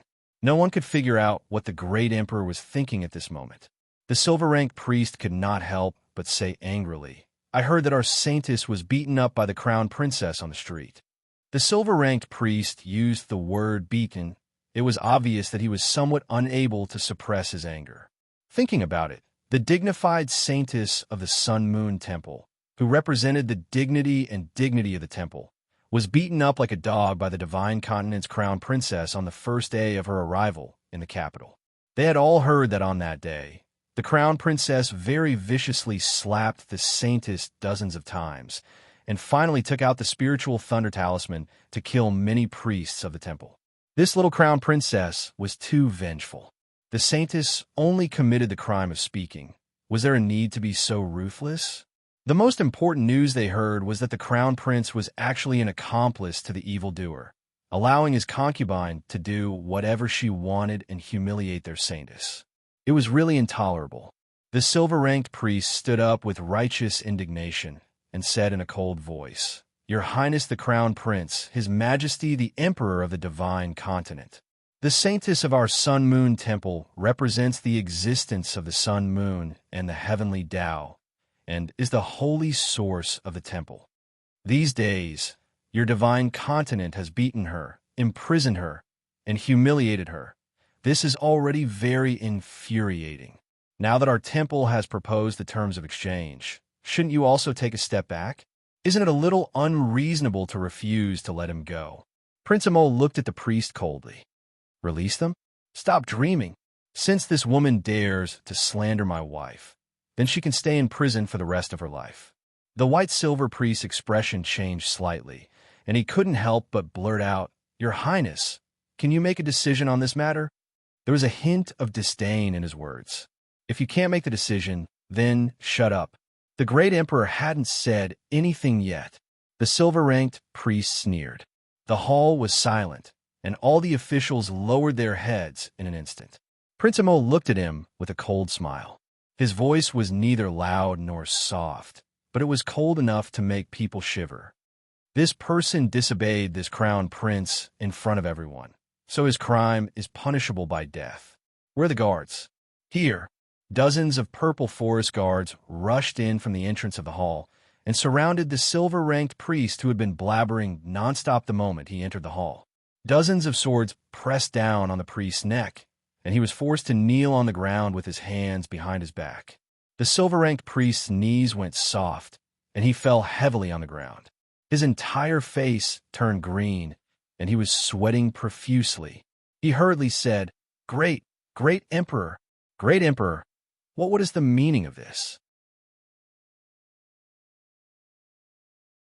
Chapter 2660. The Crown Prince is treating me like this. Are you not going to do anything about it? The Emperor of the Divine Prefecture looked at him coldly. He sat on the throne, looking coldly at this audacious, silver-ranked priest. A little priest of the Sun-Moon Temple dares to be so rude to the Crown Prince. The Emperor's voice was as cold as ice. He reached out to touch his forehead and subconsciously hit his aching head. He waved his hand in annoyance. "Go, bring me the bucket of bliss." The faces of the courtiers suddenly turned pale and ugly. A few timid courtiers were already standing in the back row, their bodies swaying as if they were on the verge of collapsing. Mo Lien knitted his brows and looked up at the son of the divine province sitting above. He had no idea what the barrel of bliss his father was talking about was. But looking at the courtiers' panicked expressions, it was obviously not something good. Soon, eunuch who directed 4 young eunuchs with pale faces to bring up a pitch-black wooden barrel that was as tall as a person. Dong! The wooden barrel landed on the ground, heavy as if it landed on everyone's hearts. They could not help but feel their hearts skip a beat. They felt an inexplicable sense of fear. At this moment, the entire hall was completely silent. Not a single sound could be heard. The silver-ranked priest seemed to feel something was wrong. His figure under the purple forest guard could not help but tremble. He hurriedly begged for mercy. "My respected emperor, I have no intention of looking down on the divine prefecture. Please understand, I have no intention of disobeying His Highness the Crown Prince. Don't talk nonsense with him." The emperor felt a headache coming on. He waved his hand and said angrily, "Come, let the silver-ranked priest enjoy the world of bliss." Prince Kong, who was standing in the front row, raised his eyelids. He could not help but look up from the corner of his eyes. Prince Jian Pain, who was on the left, could not help but tremble. He took a step back. Mo Yin did not know what was going on. She watched as the crowd rushed forward and pulled the silver-ranked priest up. The silver-ranked priest kept crying with a pale face. Guardian Steward, save me, save me, save me." The old man in embroidered robes from the Sun-Moon Temple immediately reacted. He hurriedly stepped forward and shouted, "Your Majesty, please calm down, Your Majesty. Your Majesty, you can't do that. Your Majesty." The great emperor's face was cold. He didn't care about what the old man was saying. He stared coldly at the pitiful silver-ranked priest and said coldly, "No one can despise my son in front of me." The white-silver priest of Sun Moon Temple was drenched in cold sweat. He screamed and begged for mercy. Your Majesty, please spare my life, Your Majesty. Your Highness the Crown Prince, Your Highness the Crown Prince asks for your forgiveness. Guardian Steward, save me." Just as the old man took a step forward, a dozen purple forest guards pointed their swords at his chest. For a time, the atmosphere in the main hall revealed a state of mutual hostility. Emollien's face was cold and indifferent. She looked at everything as if she was an outsider. After the barrel of bliss was opened, the silver-ranked priest was immediately thrown in like trash. Soon, the entire Qianyuan hall was filled with the priest's exaggerated and painful screams. Chapter 2661. "Oh no, save me." Most of the priests in the Sun Moon Temple were ordinary people, and this silver priest cultivation was only at level 6 mystic cultivator realm. Although the officials on both sides didn't know what this priest was going through, they felt terrified just by hearing his screams. Everyone subconsciously took a few steps back. Emollien looked on coolly from the sidelines as a young eunuch picked up the bucket lid. His trembling body barely supported himself as he closed the bucket lid again. Qianyuan Hall fell into a deathly silence. Apart from the rustling sound of something crawling and biting in the barrel of bliss, the silver priest's screams faded bit by bit until they completely disappeared. The old officials were sweating profusely, and they were all about to cry. They knew that their emperor was very temperamental, but in recent years, the emperor's temper had really been restrained a lot. They didn't expect that such a terrifying scene would suddenly occur in the imperial court. Apart from being terrified, everyone's fear of His Highness the Crown Prince suddenly increased. Sure enough, father and son were father and son. The son's methods were vicious, but the father was even more vicious. Moreover, the emperor didn't seem to allow anyone to have any disrespect to the crown prince at all. Everyone was aware of this point and reminded themselves in their hearts, "Don't court death in front of His Highness the Crown Prince." Their emperor might go berserk at any time. The silver priest in front of them was their example, so they must remember this. In pain, Wang wiped the cold sweat on his head and secretly glanced at the expressionless crown prince standing to the side. He felt even more stifled. As expected of the emperor's biological son, even this indifferent expression was almost the same. The Sun Moon Temple's embroidered elder clenched his fists tightly and forcibly suppressed his gushing anger. He tried to speak in a calm voice. The silver priest offended His Highness the Crown Prince of Guizhou, so he deserved more than death. But the holy nun is the symbol of our temple. I hope that Your Majesty will show mercy and magnanimity to spare her this time. The embroidered elder lowered his noble head and said indifferently, "Whatever compensation you want, please feel free to state it. As long as the temple can do it, we will definitely not refuse." The great emperor looked at the crown prince. "What do you think, Crown Prince?" "I don't agree to release him." It was still the same sentence and the same cold expression. The embroidered-robed old man clenched his teeth and took a deep breath. For a long time, there was no sound in the hall. The embroidered-robed elder took a few deep breaths before trying his best to calm his voice. "I know that the sage nun did something wrong and offended the crown princess. In that case, I wonder if we can invite Her Highness the Crown Prince Consort to come here? On behalf of the Sun Moon Temple, this old man is willing to offer a sincere apology to the Crown Princess and ask for her forgiveness." The courtiers wiped the cold sweat off their foreheads. He felt that the situation was developing in a strange direction. Was the Sun Moon Temple trying to court death again? If they thought that the little crown princess was easier to deal with, then they were gravely mistaken. The great emperor didn't say anything, but looked at his son again. Prince Mo's expression was indifferent as he stood ramrod straight in front of the hall. He swept a disdainful glance at the embroidered-robed elder. Why do you have to say that you can see the crown princess whenever you want? Chapter 2662. The crown prince consort doesn't have that much free time to listen to you people's nonsense. Hearing the crown prince's words, everyone wanted to ridicule him in their hearts. What was the crown princess busy with? She had just returned to the Moo family. What could she be busy with? She didn't have so much free time. She was just a little girl. At most, she would return to the Moo family to cultivate. What could she be busy with? The old man in embroidered clothes was the protector of the Sun Moon Temple.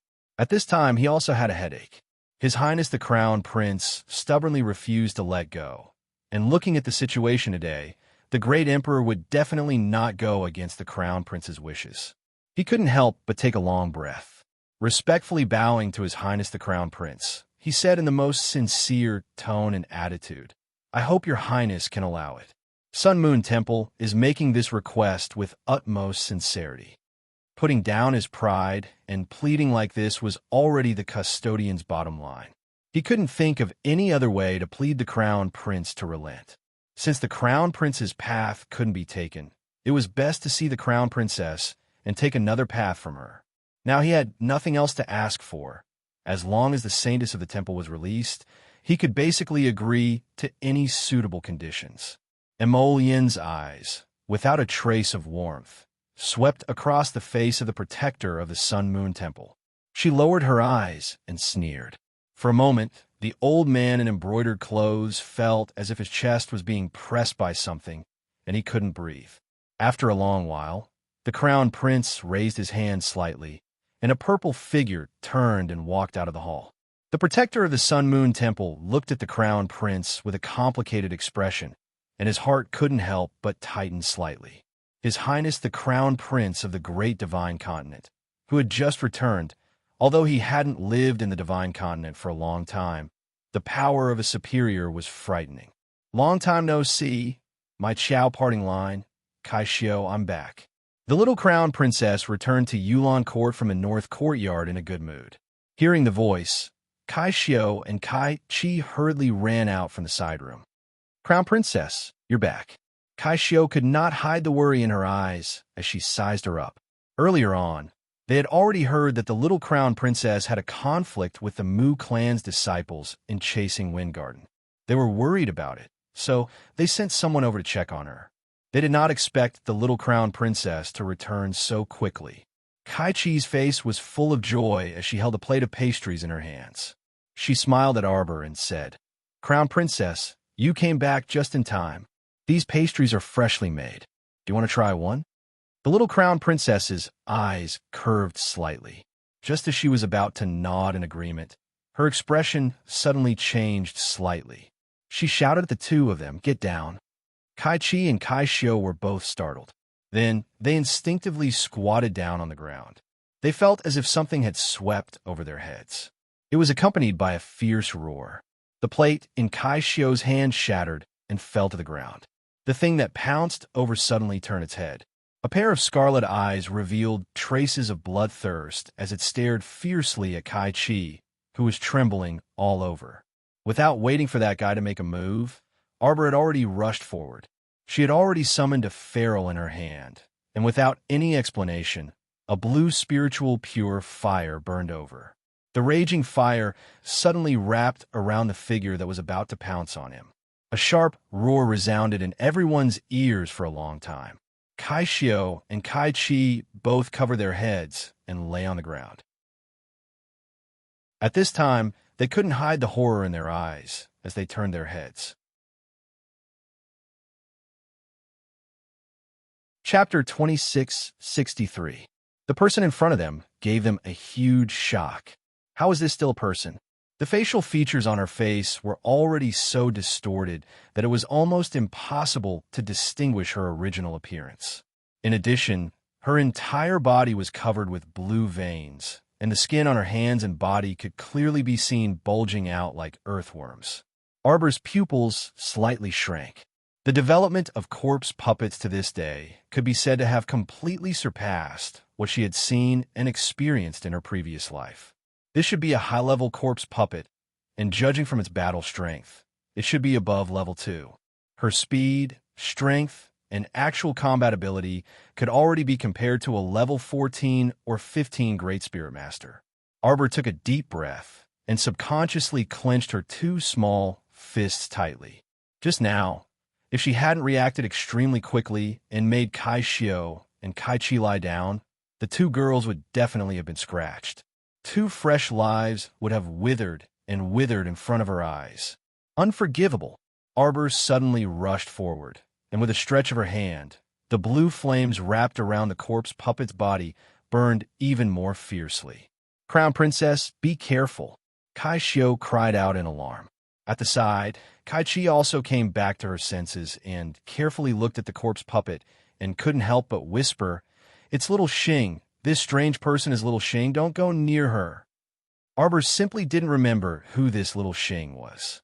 In any case, in her eyes, a corpse puppet wasn't a person. The ferrule in her hand flew out and fell on the corpse puppet's back with a clap. Who would have thought that the thing's head could actually turn 360 degrees, and its skull, which was originally facing her, was now faintly looking at her with two eyes that were like will-o'-the-wisps. If it were someone else, they would have been frightened by this strange thing long ago. But the little crown princess was expressionless and directly flung out 4 or 5 attack talismans from her sleeves, mercilessly smashing them on the corpse puppet's head. Unfortunately, these few black-level attack talismans were still some distance away from dealing with a level 14 or 15 Great Spirit Master. After all, those blue attack talismans had inherited more than 80% of Arbor's strength, and these talismans could at most deal with a level 7 or 8 Great Spirit Master. Against a rank 3 advanced corpse puppet that was equivalent to a rank 14 or 15 Great Spirit Master, it was still a bit too weak. However, the power of these few attack talismans was naturally able to obstruct the corpse puppet. At this moment of obstruction, Xiaomu had already pinched out a blue fireball and flung it at the zombie's head with a smack. Unexpectedly, this attack did not cause any damage to the corpse puppet at all. Instead, it angered her a little. That guy turned his head and stared at her with a pair of dead fish eyes. A very strange hissing sound came from his throat. Suddenly, the zombie's tongue stretched out from its open mouth like a tape measure. There was a disgusting sarcoma in the middle of its tongue. Xiaomu had been concentrating on this ugly person the entire time. When she saw her pounce on her and open her mouth, she promptly shot out 7 to 8 white bone nails without any explanation. The white bone nail was Duan Yu's unique concealed weapon. The nail was white in color, slender, and had extremely strong penetrative power. Just one nail was enough to make a person wish they were dead. Moreover, each nail pierced through that monster's long tongue at close range, eliciting waves of manic roars from her. However, what terrified Kai Xiao and Kai Chi was that the crown princess had clearly shot several concealed weapons into little Xing's mouth, but she could still move? Arbor narrowed his eyes, and a thought flashed through his mind. Chapter 2664. It seemed that this thing's body's toughness had increased quite a bit again. A dozen or so thin icicles drilled out of Arbor's right hand. He stared coldly at this high-level zombie. The icicles abruptly shot towards the zombie's head. The zombie roared angrily and abruptly pounced forward after accumulating power. Bang! Arbor raised his hand and released a crow-gold arrow at her. The icicles in his hand uniformly flew into the zombie's head. Hello! The high-level zombie shrieked, and its body crashed to the ground uncontrollably. It still wanted to struggle? Arbor had already swept up to it and ruthlessly smacked its head with his ferrule without hesitation. The rolling power of the Earth Spirit was instantly activated and smashed onto the zombie's body in an overwhelming manner. The high-level zombie was pressed to the ground, and it struggled with all its might to shake its body before pouncing with a howl. When Mu Qingya, who had rushed over after hearing the news, rushed into the Magnolia enclosure with a group of Mu family guards, she happened to see a monster baring its fangs and brandishing its claws as it pounced in the little stoic's direction. In the blink of an eye, the little stoic flipped her left hand to gather the power of the Earth Spirit. She clenched her fist tightly and once again punched the charging high-level zombie. The earth spirit condensed into a huge stone slab and smashed down, landing on the head of the corpse hag in a frenzy. What was even more frightening was that the instant the giant stone slab smashed the zombie and shattered into pieces, a long sword condensed from the earth spirit pierced through the millions of pieces and abruptly pierced through the zombie's deformed head without warning. After the spiritual energy dissipated, only the fist-sized zombie crystal core remained on the ground, emitting a faint glow. Behind Mu Qingya, the Mu family disciples who had barged in couldn't help but narrow their pupils. Setting aside the little fellow's outburst of ruthlessness towards Mulder at the entrance of Lishan Gate.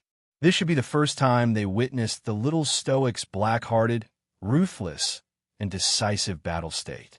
Mu Qingya hurriedly called the disciples of the Mu family in and asked with a serious face, "Qiao Qiao, what happened?" Arbor turned to look at her. "Burn it." Mu Qingya nodded and carefully moved a few steps forward. A middle-aged man immediately walked out from behind her and stopped her. "Madam, be careful." "No, it's fine. You should be dead." Mu Qingya took 2 more steps forward and couldn't help but look at Arbor. "Jojo, what the hell is this?" "This is little Xing, the girl who was sent back to Madam." Xiaomu gazed at her and remarked apathetically, "I also want to know why she mutated into a zombie while still alive." Mu Qingya was shocked. "Zombies?" Arbor nodded. "Corpse puppets can capture people and infect them with corpse poison. It will gradually turn your divine land into a land of corpses. There will be devastation everywhere, despair everywhere. Life will be filled with fear and darkness, and there will be no more light." With every few words, she took a step forward until she was right in front of Mu Qingya.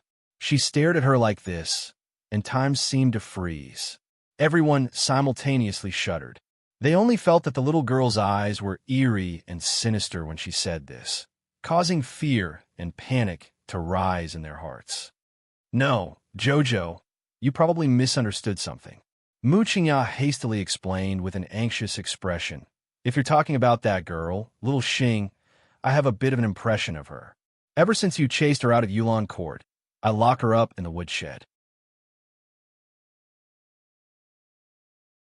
Chapter 2665. I plan to find the slave trader 2 days later and sell that lass along with a few troublesome servants. Then I plan to buy a few clever maids and manservants. Mu Qingya hurriedly explained, "I really don't know how things ended up like this." "Oh." However, Arbor didn't seem to believe her and coldly swept her gaze over her. "According to what you said, you didn't care about her after throwing her into the woodshed?" Mu Qingya nodded, looking anxious and worried that explaining too much would cause Arbor to be disgusted. Her fists were tightly clenched together, and her breathing was somewhat unstable.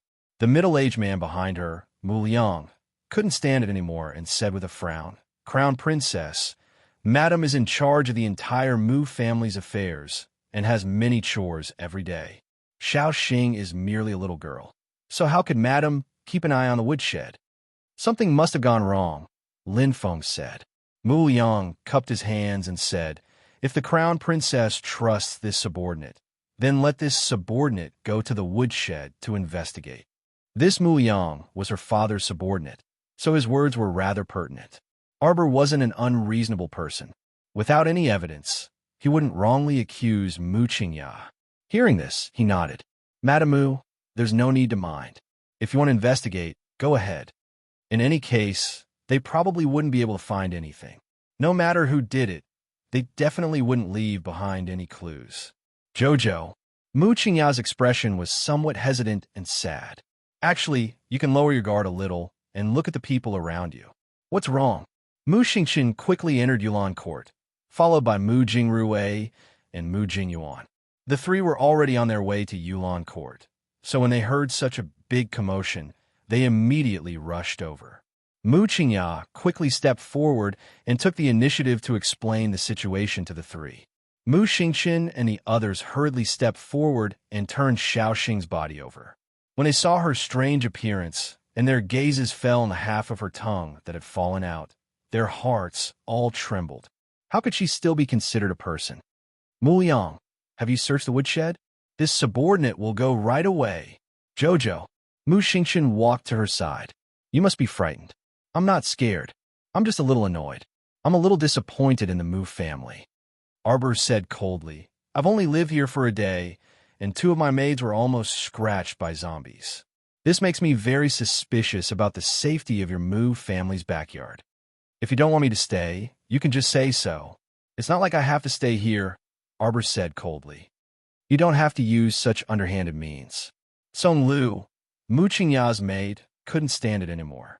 She stood up and said angrily, Crown Princess, what do you mean by that? Mu Liang has already explained earlier, yet you still suspect our madam? It must have been difficult for madam to treat you so wholeheartedly. As soon as you moved into Yulan Court, she was busy preparing this and that for you. She was afraid that she might neglect you. Shut up, Mu Qingya reprimanded and turned to look at Arbor apologetically. Apologies, Jojo. The maid doesn't know etiquette. I hope you won't lower yourself to her level. Arbor nodded. Of course I won't bicker with her over such trivial matters. Everyone's lips twitched. You really hit the nail on the head.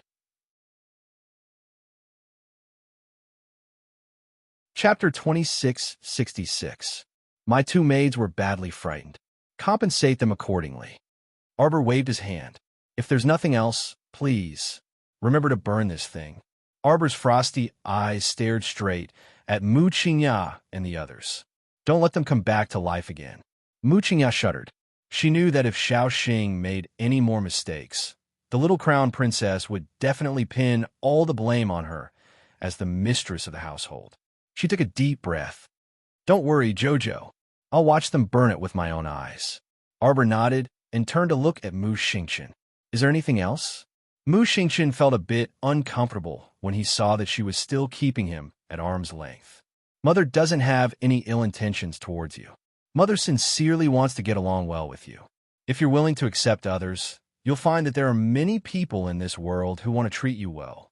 Arbor glanced at him mockingly. Is there something wrong with your brain? Do you want me to remind you again? My mother died a long time ago. Mu Xingqian remained silent. Scram! Arbor roared at him. His cold gaze was like a knife that stabbed into Mu Xingqian's heart. He was actually despised by his own sister. A black figure climbed onto the roof. Seeing so many people in the courtyard, he couldn't help but be startled. He then bowed and said, Reporting to the Crown Princess, His Highness invites you to Qianyuan Grand Hall. Arbor glanced sideways at the youth and nodded. Men, prepare the carriage. Prepare the carriage for the Crown Princess. Hurry. Mu Xingqian watched as his little sister walked past him with an indifferent expression. His expression was a little blank for a moment. Mu Jingrui stepped forward and patted his shoulder comfortingly. Mu Qingya tightly clenched her wrist and suppressed her anger as she said, Investigate Xiaoxing's matter. Get to the bottom of it. I want to know who's playing tricks in the dark. To actually do this in front of the Crown Princess. Madam, Song Lu called out pitifully. Shut up. How unruly. It's my fault for indulging you guys too much. How dare you be so impudent in front of the Crown Princess? After you go back, you will have to copy the family rules 100 times, and half a month's salary will be deducted. If you dare to be so presumptuous in the future, I will not let you off so easily. Song Lu retreated sobbing. Mu Qingya, on the other hand, was still angry. She reached out to press on her chest, feeling a little dizzy. Mu Xingqian reached out to support her, but the word mother was suddenly stuck in his throat.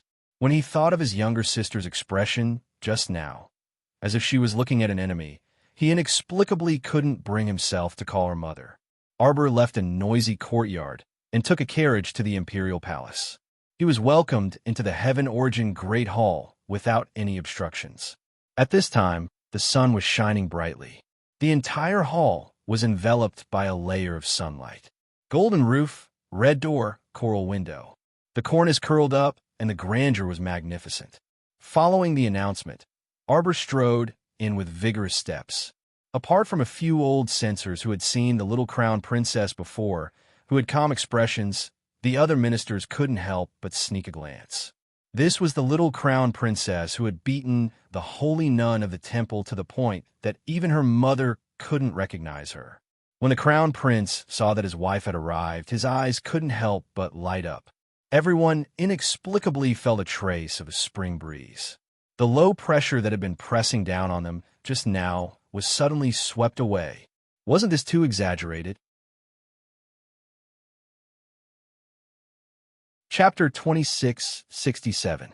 Emo Lusheng, who was sitting on the dragon throne in the main hall, saw his son's good-for-nothing appearance and couldn't help but feel a headache coming on. Hu Dequan, who was standing at the side, saw this and hurriedly stepped forward. He took out a small purple gold cauldron from his sleeve and presented it to the great emperor with both hands. Emo Lusheng nodded. Hu Dequan reached out and opened the lid of the small cauldron. He brought the small purple gold cauldron in front of the great emperor and let Emo Lusheng take a breath. Arbor cast a cold glance in that direction. A faint fragrance wafted into her nose, causing Xiao Mu to involuntarily crease her brows.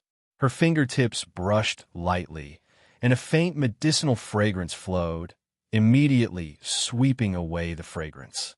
She didn't like to be contaminated with some inexplicable smell. Emolien held her hand and paused slightly, then raised her head to look at her father on the throne. At this time, Hu Dequan had already taken back the small purple gold cauldron, and the great emperor's expression seemed to be much better, putting down the hand that had been rubbing his head. The young couple silently looked at each other and couldn't help but shift their gaze to Hu Dequan. The latter's body stiffened slightly under their sharp gazes, and the chubby claws under his sleeves couldn't help but tighten. What happened? Why were the crown prince and crown princess looking at him with such sharp gazes? Hu Dequan felt a trace of inexplicable fear. He was really scared out of his wits by those two masters along the way. Now, he wanted to be on good terms with the crown prince and crown princess. How would he dare to offend them? At this time, he was even more confused. But fortunately, the young couple glanced at him and immediately retracted their gazes. The steward of the Sun Moon Palace took a step forward and bowed to the young crown prince consort. Your Highness the Crown Prince Consort, I am Steward Wen Quan of the Sun Moon Palace. Arbor immediately understood why the Crown Prince wanted to bring her to Qian Yuan Hall. Manager Protector Wen Quan continued, Crown Prince Consort, please allow me to apologize to you. On behalf of my Saintess, I would like to express my deepest apologies for my rude words earlier. Now, the Saintess has received the punishment she deserves. Do you think we can not dead? Arbor turned to look at the Crown Prince. The Crown Prince shook his head and asked, Do you want her dead? Arbor nodded. Die. Everyone was suddenly speechless. They secretly raised their heads and glanced at the cruel couple. What kind of godly development was this? Wasn't someone apologizing to her and begging her to let the Saintess off? But this the little Crown Princess suddenly said the two words die in all seriousness, causing everyone present to feel a chill run down their spines. Why did this scene suddenly seem a little funny? It should have been a very tragic thing, but when the Crown Princess said it so bluntly, he didn't know whether to laugh or cry. Manager Wen Quan was stunned for about 3 seconds before he hurriedly said, Crown Princess, no, you. Sir Jojo stretched out a small palm and made a shut-up gesture. Crown Prince Emo lowered his eyes slightly, suppressing the urge to laugh in his belly. Nie Yaoguang spread rumors the moment she entered the capital, saying that I'm a disaster. Arbor said mildly. I think before she said this, she was already prepared to die. Everyone, we actually have nothing to say in response. Wen Quan saw her determined expression, as if she really wanted to kill Nie Yaoguang. He couldn't help but feel a little anxious. Chapter 2668. Crown Princess. The temple is willing to use 1/10 of Chess Mountain's mining rights in exchange for the holy nun's life. Manager Wen Quan had no other choice and hurriedly brought out his trump card. As soon as these words were spoken, all the ministers in the hall began to whisper to each other in whispers. That was 1/10 of Chess Mountain's mining rights, which brought a lot of benefits to the imperial court every year. With so many spirit stones, it was enough to supply 10,000 people in the elite camp. A minister standing behind the king of Giant Pain quickly elbowed the king of Giant Pain's waist. The king of Giant Pain's face was dark, and he didn't want to speak. Hadn't he suffered enough losses at the hands of the young couple? Whoever opened their mouth would be unlucky. He wasn't a big fool, so why should he jump out and be the bird that stuck its head out? Prince Kong stood beside the king of Giant Pain. Seeing the king of Giant Pain's expression of, "I'll hold it in, I'll hold it in, I'll hold it in," he couldn't help but secretly twitch the corner of his mouth, thinking, the youngest IQ has risen in a straight line. Today's matter, he actually didn't jump out and criticize the crown princess. It can be seen that he's starting to grow brains. No matter how Prince Kong ridiculed, the king of Giant Pain stood there calmly, watching the show without moving. Are you kidding me? Criticized the crown princess. He still freaking owed the crown prince Consort a debt. If he criticized her now, wouldn't he be in a hurry to be criticized back? Moreover, he would definitely be forced to repay the debt in advance. Humph. He wouldn't say anything. Whoever wanted to fight for this 1/10 of the spiritual stone mine for the imperial court would have to fucking do it themselves. The official behind the king of Giant Pain was somewhat anxious. He glanced sideways at the few imperial censors behind him and saw that each and every one of them was looking down at their noses. It was obvious that they would not open their mouths to speak.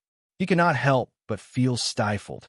What was going on with these imperial censors, who were usually the last ones to jump up and down to criticize others? Recently, they were so well-behaved that it almost made people suspicious. Lord Jojo turned to look at the crown prince, but the crown prince shook his head at her and said, "Up to your mood." Obviously, that 1/10 of the spiritual stone mine's mining rights to Prince Mo wasn't even worth a single strand of hair on his wife's head. The ministers silently glanced at His Highness the Crown Prince. His Highness's attitude of spoiling his wife was to the heavens. Left Prime Minister Chen Chaoji was over 50 years old and had a strong body. Seeing that no one dared to speak, he stepped out of the crowd and bowed to the great emperor. "Your Majesty, I think that we can consider the Divine Hall's offer." The great emperor waved his hand. Let the crown prince handle this matter himself. Thus, everyone shut their mouths. The great emperor's words revealed his intention to protect his own. It couldn't be any more obvious. This meant that the crown prince and his wife would be fully in charge of the Divine Hall. Regardless of whether they accepted the compensation or not, it was the crown prince and his wife's business. Chen Chaoji frowned and turned to Prince Mo with cupped hands. "Your Highness, the 1/10 mining rights of Chess Mountain to us." "Half." Arbor suddenly interrupted Chen Chaoji, her crisp voice resounding in the hall. "He also wants to give us 2 quotas to enter the Sun-Moon Mystery Realm," the crown prince added. Arbor turned and glanced at the crown prince. Although she didn't know what the Sun-Moon Mystery Realm was, since her husband had mentioned it, he must have his reasons. The Sun-Moon Divine Hall's guardian was so angry that he was trembling all over. Even the tips of his fingers couldn't help but tremble. He was angered by that couple. An exorbitant demand, absolutely exorbitant demand. Chapter 2669. Who would have thought that this couple would be so shameless? They really dared to say anything? Half of the mining rights of Chess Mountain's Spirit Stone Mine. Ha ha. Ha. They were really impressive. They asked for half of Chess Mountain's mining rights right away. What a fool's dream. And I want to choose this half of the area myself. Arbor added. The custodian was so angry that he didn't want to say another word to her. Not only did this whimsical couple want half of Chess Mountain's mining rights, but they also wanted a spot to enter the Sun-Moon Mystery Realm. How is that possible? The Sun-Moon Mystery Realm was the best cultivation place that the Sun-Moon Temple had. The Mystery Realm opened once every 10 years, and it was never open to people outside the temple. What made them think that they could get a spot to enter the Mystery Realm? Sir Jojo blinked and nodded his little head in approval. And a spot to enter the Sun-Moon Mystery Realm. Although he had never heard of this Mystery Realm, any place that had the name of a Mystery Realm would definitely have great opportunities and treasures. Sir Jojo felt that it was good. Don't even think about it. Custodian Wen Quan, who was panting, couldn't help but roar angrily. Then let's not talk about it. Sir Jojo waved his little hand and shouted, "Men, bring Ye Yaowang here and execute him immediately." Everyone fell silent. The little crown princess was too dramatic. She didn't even give others a chance to think before saying this. The officials silently glanced at Steward Wen Quan, whose head was emitting green smoke, and lowered their eyes one by one without any moral integrity. You. Faced with such a bad attitude, the steward and the protector were so angry that they were about to ascend to the heavens. However, the crown prince was right beside the little crown princess. Looking at the crown prince's protective expression, if he dared to yell at the little crown princess, he would be the next one to enter the barrel of bliss. Forget it. He had to lower his head when he was under someone else's roof. He couldn't afford to offend him, so he could just hide. Holding his breath, the custodian nodded with great difficulty and said, This matter is of great importance. I must ask the hall master before I can make a decision." The little crown princess nodded. "All right, go back and think about it. Give me an answer before tomorrow morning. If you exceed the time limit, I will send you the sage nun's head." Everyone fell silent again. Manager Protector Wen Quan gnashed his teeth in anger. If he didn't make this trip today, the young crown prince consort might have already forgotten about Nye Yaoguang. Instead, it reminded this strange crown princess that she wanted to kill Nye Yaoguang. Was he rushing here to be tortured?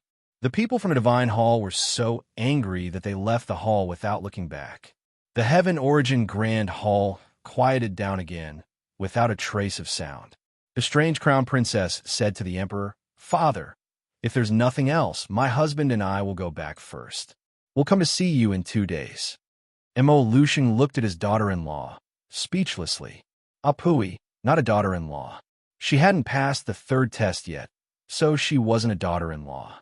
After saying that, Lord Jojo stomped in front of Hu Dequan and stretched out a white and tender hand. Hu Dequan was baffled and asked with trepidation, "Crown Princess, what do you want?" Mo Lushing waved his hand speechlessly and sighed. "Give that purple gold cauldron to her. Give it to her. Hurry and send this weirdo away. What to do if it stings my eyes?" Chapter 2670. Hu Dequan had an incredulous expression on his face as he reached out to take out the purple gold cauldron from his sleeve and handed it over to Lord Jojo with trembling hands.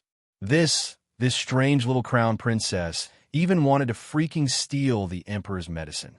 Too shameless.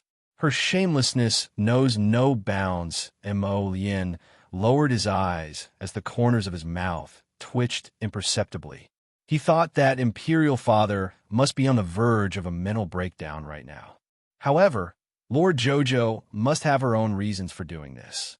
He definitely had to support his little wife. Arbor received the purple gold cauldron from Hu Dequan with a serious expression. Seeing Hu Dequan's trembling appearance, he couldn't help but frown. "I won't eat you. What are you trembling for?"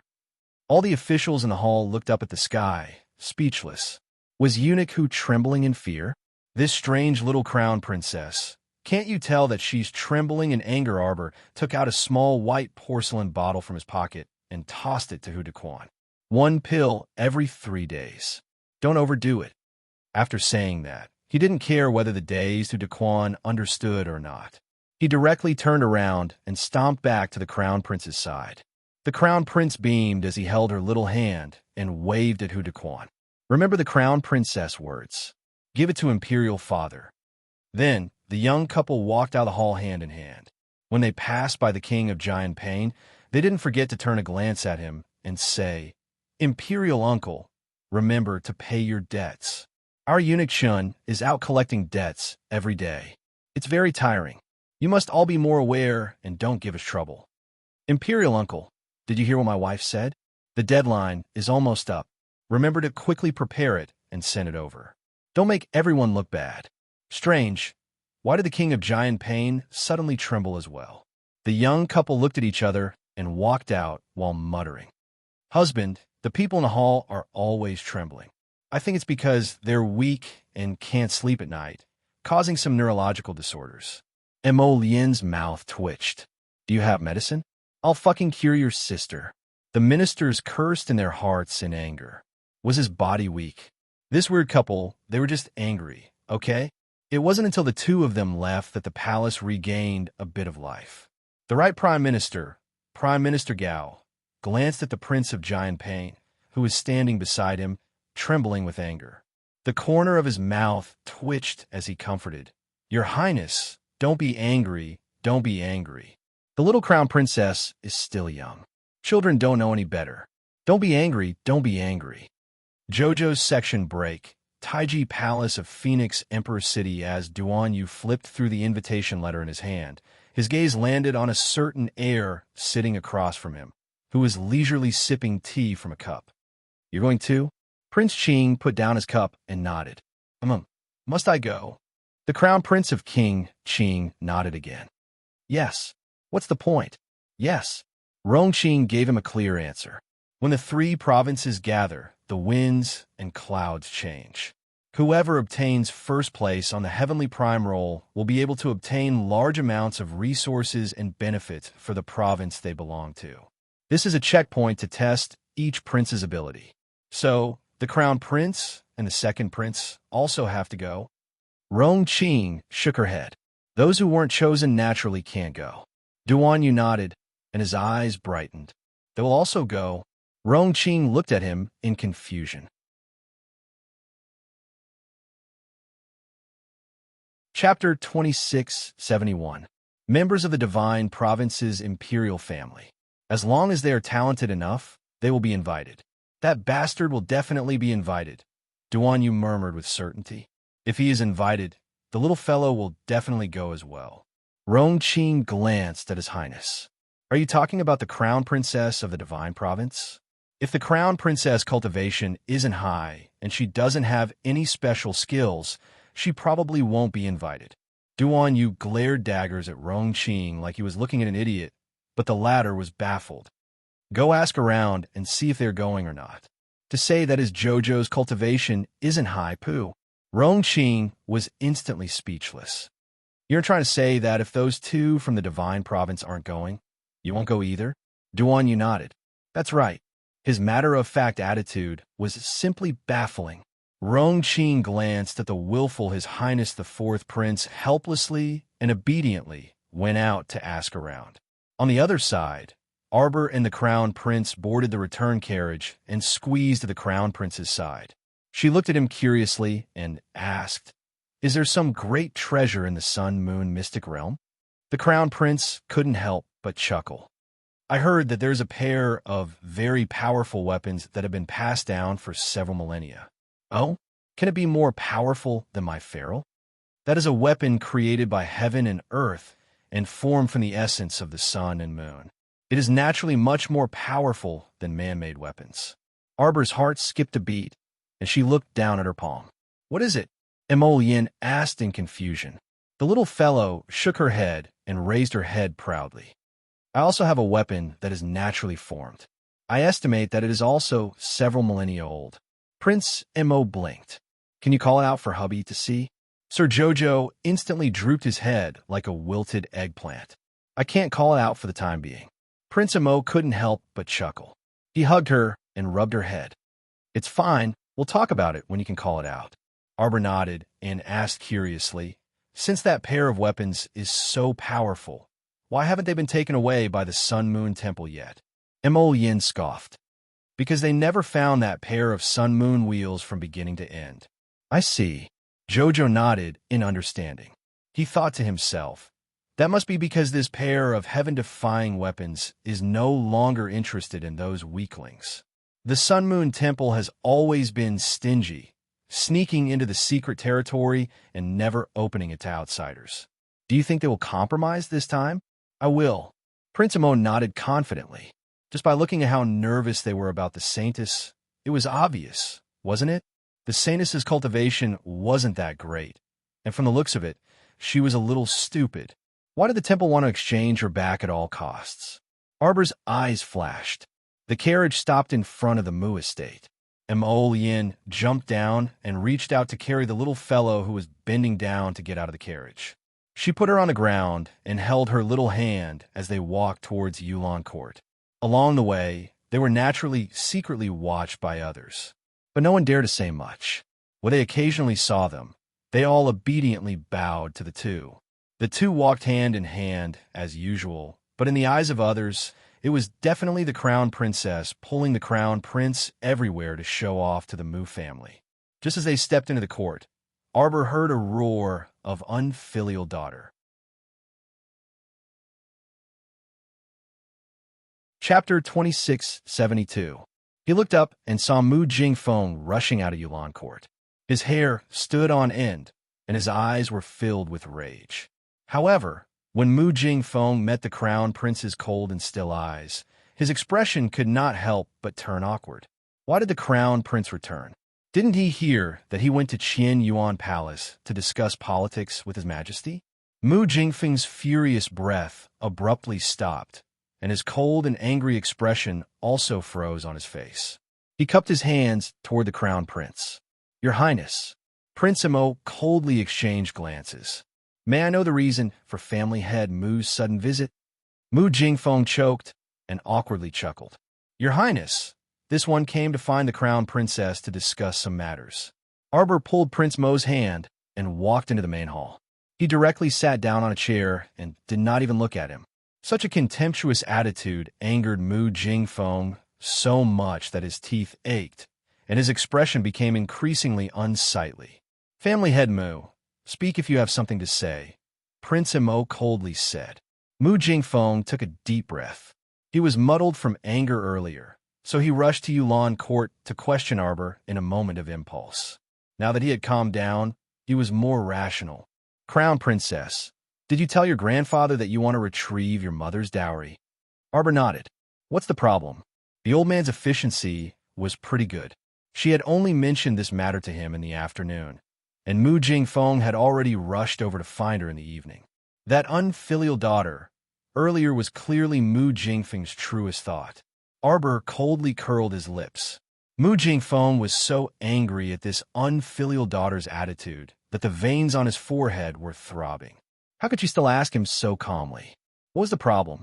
Didn't she find it laughable to ask such a question? Mu Jingfeng took a deep breath and restrained his temper as he said to Arbor, "Your mother's dowry, so many shops and estates, were all taken care of by Qingya all these years. If it weren't for Qingya's good management, it wouldn't have become such a prosperous shop today." "Yes, I will pay her the management fee," Arbor said lightly. "As for the price, she will definitely be satisfied." Mu Jingfeng was so angry that smoke started coming out of his head. Pay management fees? The counteroffer was satisfactory? What did this girl take Qingya for? A servant? Or a hired worker? He actually dared to say such a weird thing. Xiao Mu took out that rosewood box and opened it, taking out a stack of house deeds. She then remarked apathetically, "Mu Jingfeng, you aren't thinking of swallowing your ex-wife's meager dowry and private property, right? If that's the case, then I'll have to find the capital governor and ask him clearly." Arbor said faintly, "If I remember correctly, according to the laws of Shenzhou, dowry is a private property inherited by the daughter after the death of the wife. My mother's private property is naturally mine. Do you think it's appropriate for you to use my things to raise your beautiful wife, concubine, and concubine's children?" Mu Jingfeng's face turned red from anger. This girl's words were too harsh and direct.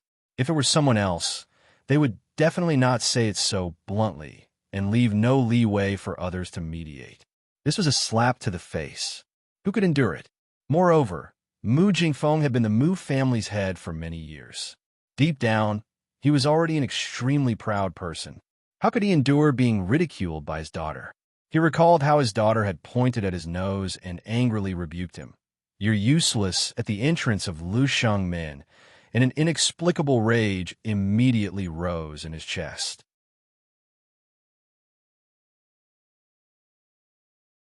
Chapter 2673. "Shut up," Mu Jingfeng bellowed and pointed at Arbor. "Why, you unfilial daughter? You're the debt collector your mother gave birth to." Arbor's eyes instantly revealed an ominous glint, and he jumped up from his chair. "Try pointing at me and scolding me again." Mu Jingfeng was stunned, and he clenched his fists tightly. You were able to force my mother out of the Mu family back then, so you can naturally force me out today, Arbor coldly said. But I'm not a good-tempered woman like my mother.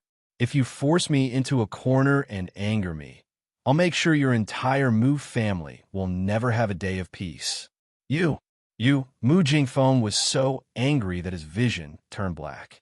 This daughter was really born to collect debts. Arbor's face was cold as he angrily berated. Mu Jingfeng, listen well today. Sort out the accounts of all the businesses and the profits over the years within 3 days. Once the time is up, immediately hand them over to me for a look. Don't refuse a toast only to drink a forfeit. I'm reminding you again, my mother's gentle and good-tempered days are over. She coldly looked at him and sternly said, I'll have the final say in everything from now on.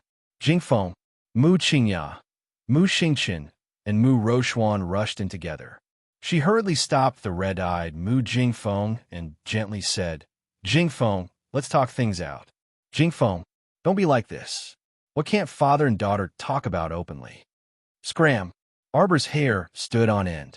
His body was covered in sharp thorns, and whoever he poked would be unlucky. Stop acting like a virtuous wife and filial son in front of me. I'm warning you one last time. Hand over the things obediently, and we can still continue to be friends. Otherwise, we'll fight to the death and be irreconcilable. Even if I have to burn and smash these things, I won't let you off a single bit. Mu Xingqian's heart tightened, and he hurriedly looked up. Jojo, that's all I have to say today. I'll send someone to hand over all the accounts later. Arbor stared coldly at the trembling Mu Jingfeng and curled his lips mockingly. Mu Jingfeng, I didn't expect you to be so disgusting. After driving his wife out of the Mu family, he can still take his wife's dowry all these years and raise such a large group of beautiful women with a clear conscience. Ha ha ha! Although Arbor was smiling, the disdain in his eyes was as clear as day, and not a ripple could be seen on his stoic face. In this world, if you claim to be number 2 in shamelessness, no one would dare to claim to be number 1. Jojo, Mu Xingqian was in disbelief. He didn't expect his younger sister to insult her biological father like that. Mu Jingfeng was also so angry that he was completely speechless. Vicious, this daughter of his was simply vicious to the extreme. If it weren't for Mu Qingya's diligent management, would the shop and manor have been so prosperous and profitable year after year? When he thought of that woman who was as indifferent as the wind and as cold as snow, Mu Jingfeng felt irritated. He actually still couldn't forget that pair of eyes even now. Jojo, what did you mean by what you said earlier? What did he mean by driving his wife out of the Mu family? Mu Xingqian was puzzled. Didn't mother leave the Mu family by herself? Wasn't she abandoning her husband and children? Greetings to Master and Madam. A deep voice slowly rang out. In his fury, Mu Jingfeng turned to look at her. Chun Ke, so it's you, this unruly old servant, spouting nonsense in front of the crown princess. No wonder his daughter had the deed to the house in her hands. You should have known that it was this old witch's doing.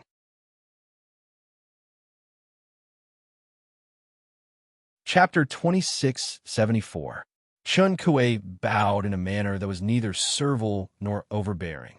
Master, Chun Kuei is only speaking the truth. You told me that mother left the Mu family on her own accord. Mu Xingqian turned to look at Mu Jingfeng with a trace of suspicion in his eyes. What did Jojo mean by his words earlier? Eldest young master, Madam was forced to leave the Mu family on her own accord. It's been so many years, yet family head Mu has deceived his own son like this. Chun Kuei smiled sarcastically. No wonder you wouldn't let this old servant see eldest young master again back then.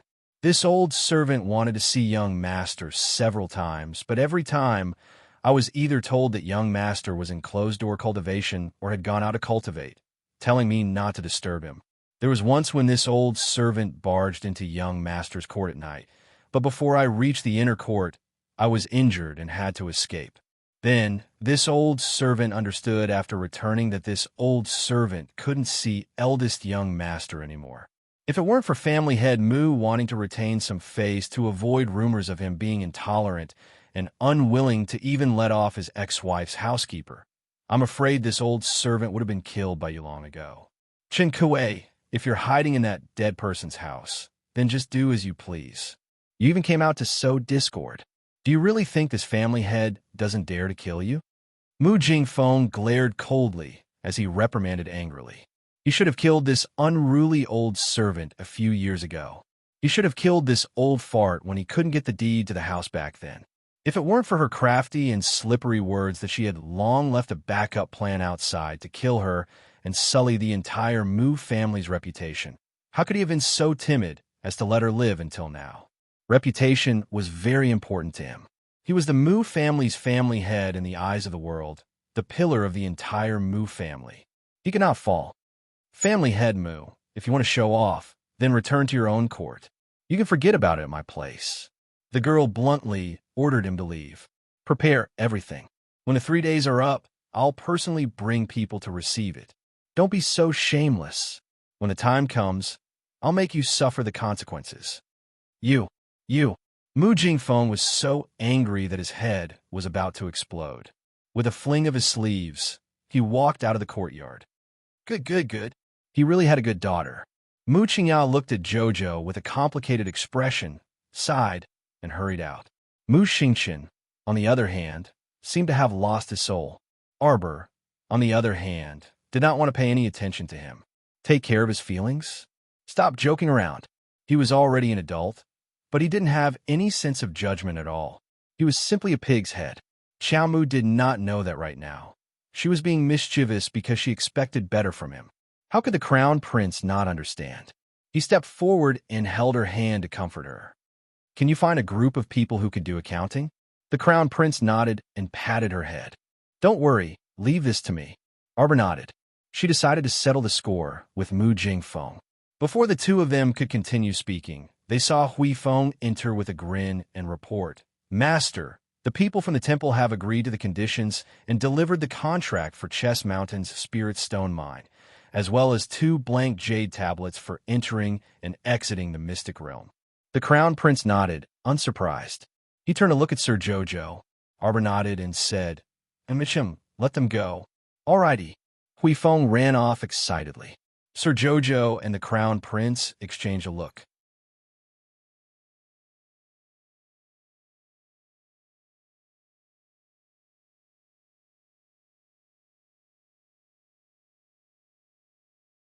Chapter 2675. Nie Yaoguang's body trembled slightly.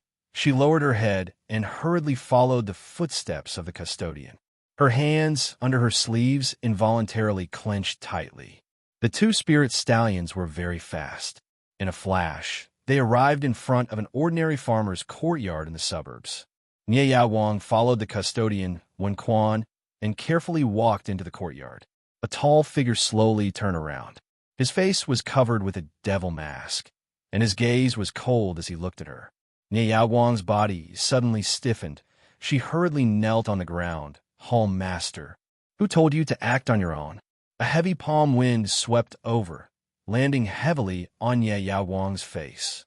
Ah! Nie Yaoguang screamed, her body falling towards the flower bed in the courtyard. Custodian Wen Quan's old face was very serious. His head was slightly lowered, his hands were solemn as he stood at the side. His expression was very respectful. Nie Yaoguang reacted, hurriedly crawling forward. Her hair was disheveled as she awkwardly crawled to the devil-masked man's feet, repeatedly kowtowing and begging for mercy. Hall Master, I know I was wrong. Hall Master, I know I was wrong. Yaoguang will not dare to act on her own in the future. The devil-masked Hall Master, whose leg was being hugged by Nie Yaoguang, coldly looked down at the woman, suddenly kicking her out.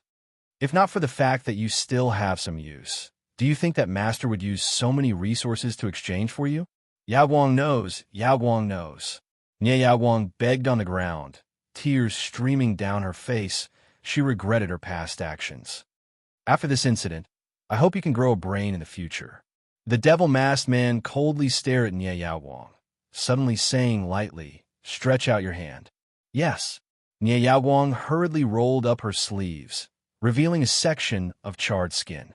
The devil-masked man stared at her arm and frowned, but still stretched out his finger to feel her pulse. In less than a minute, he retracted his hand. The devil-masked man casually threw her a pill. After eating, the lightning injury on your body will recover about 60%. Thank you, Hallmaster. Nie Yaoguang stretched out her trembling hand, took the pill from the devil-masked man, and hurriedly swallowed it. The injury on her body was indeed gradually recovering at a speed visible to the naked eye. The devil-masked man glanced at her indifferently. You may leave. Yes. This subordinate will take his leave. After Niaguang got up, he hurriedly tidied up his messy hair, bowed, and left in a hurry.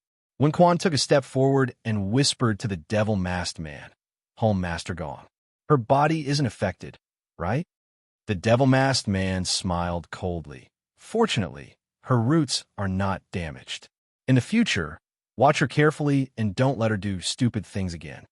Yes, Wen Quan said in a deep voice, this subordinate has failed in his duty. The devil-masked man waved his hand and said, Master still values this experimental subject very much. Stay in the capital and be careful. Yes, don't act rashly for now. The man in the devil mask said coldly. Also, warn Niaoguang to behave and not provoke some people that she can't deal with. Yes, this subordinate understands. This subordinate will definitely keep a close eye on the Sanus. Wen Quan muttered with a taut face. When he raised his head again, Hallmaster Gong was already nowhere to be seen. A small pitch-black bottle wrapped in a gust of wind fell into Wen Quan's hand. A faint cold voice came from the air. Continue to give this medicine to Nie Yaoguang. Yes.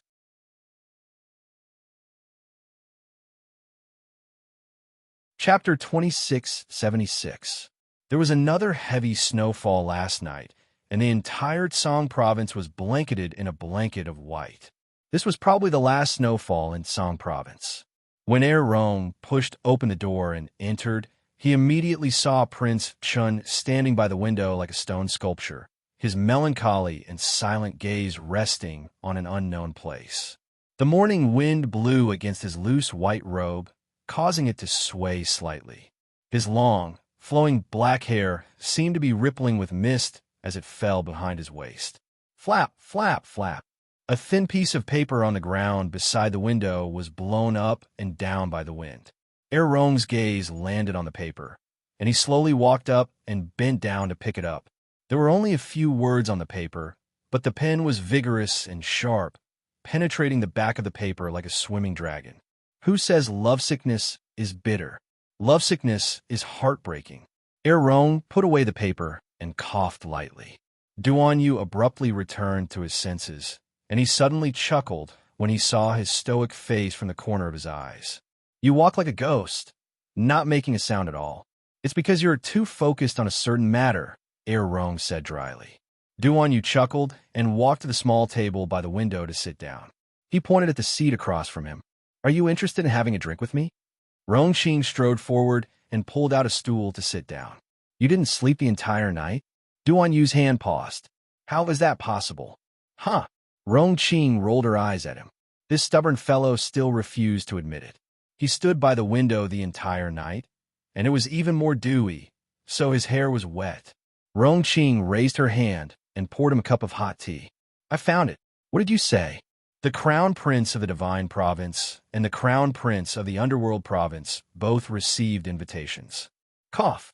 Rong coughed lightly and said, The Crown Princess of the Divine Province did not receive one. Duan Yu looked up at him strangely. Is the Royal Academy's principal a fool? Rongqing shook her head with a straight face. No, I'm not.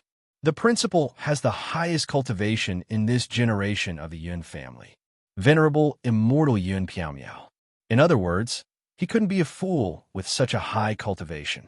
Duan Yu looked at him speechlessly. I'm not going. If Jojo wasn't going, why would he go? Boring. Rongqing hurriedly said, Your Highness, please think twice before you act. I heard that Crown Prince Rongli did everything he could to get a spot and even form a team. How could a weakling like him fight his way to first place on the heavenly Yuan roll? Duan Yu asked incredulously.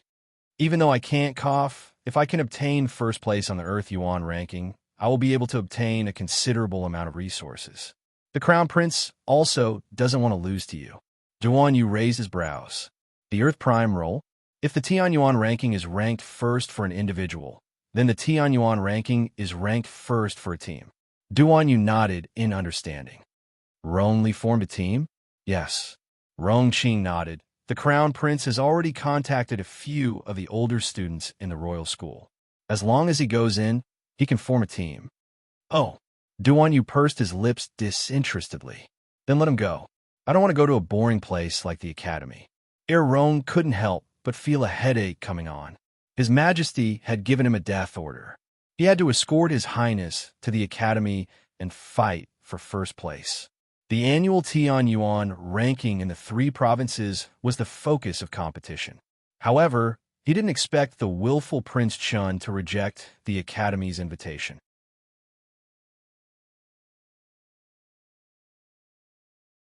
Chapter 2677.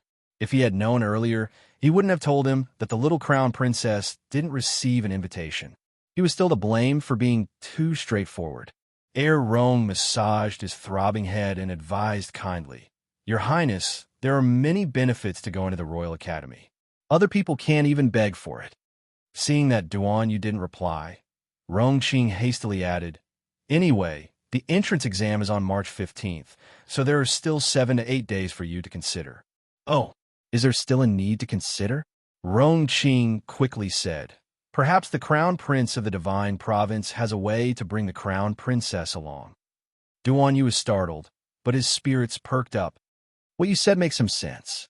If Mo Yin, that guy, insisted on going to the Royal Academy to compete for first place on the Tian Yuan roll, then he would definitely bring Jojo along even if he had to create a fake invitation. It had to be said that Duan Yu truly understood Prince Mo too, while Rong secretly sighed in relief when he saw that Duan Yu change his mind. We should make preparations early. If there was anything to prepare, he just needed to inform his mother in advance. Duan Yu pursed his lips and thought to himself. Seeing that he didn't answer again, Rongqing helplessly picked up her teacup and drank a mouthful of tea. With this shout, his eyes immediately lit up a little. What? This tea? This is? Such rich spiritual energy was like a warm current sliding down the stomach when it entered her mouth. This was too comforting. Duan Yu's gloomy mood was instantly swept away, and he smugly winked at Rongqing. How is it? It's delicious, right? The spiritual tea that Jojo gave me can't be sold outside. Rong nodded. After the spiritual tea entered my body, my meridians reacted, and the circulation of spiritual energy in my body also sped up. Duan Yu was even more pleased with himself when he heard this. He thought, that foolish old man from the Royal Academy, not accepting our Jojo into the Academy, is simply his loss for 8 lifetimes. Your Highness, Xiao Kezi's report came from outside the door. Noble Lady Qing's manservant delivered a level 7 spiritual horse to our noble consort Duan. Her Highness the noble consort said she didn't need it, so she delivered it to your Highness. They said they caught it in the Crimson Shadow Forest. Your Highness, do you want to come out and take a look? It looks so mighty and beautiful. Duan Yu raised a brow. Noble Lady Qing presented Buddha with borrowed flowers. She said that she was going to give his mother a spirit horse, but in reality, she was borrowing his mother's hand to give it to him. Spirit horses were not as common as spirit stallions. Spirit stallions had spiritual awareness. Whether it was their reaction speed or their ability to travel thousands of miles in a day, they could not be compared to spirit stallions. Let's recuperate for 2 days first. I'll go take a look when I'm free. Yes, Your Highness. Xiao Kezi retreated. Rongqing could not help but raise her eyebrows. This new noble Lady Qing is a smart person. Duan Yu curled his lips. He couldn't help but find it funny when he recalled Empress Lu's hard-pressed appearance these days. Rongqing's eyes drooped slightly as she downed the spirit tea in one gulp. Your Highness, Would you like to reward your humble servant with a few tales of spirit tea leaves? Get lost. Rongqing rubbed her nose and walked out of the Taiji palace with a sad expression. The small boat of friendship capsized just like that. After Rongqing left the bedchamber, Duan Yu poured himself another cup of steaming spirit tea and took a sip. Empress Lu's unlucky life began from the moment they left the heaven of ice and snow region and returned to Flat Mountain Town. First, Princess Jiankong was poisoned with a neurotoxin after being flogged 10 times. Then, Empress Lu was forced to bring the eyesore, medicine Lady Qing Qing, into her palace to specifically treat her daughter Jiankong.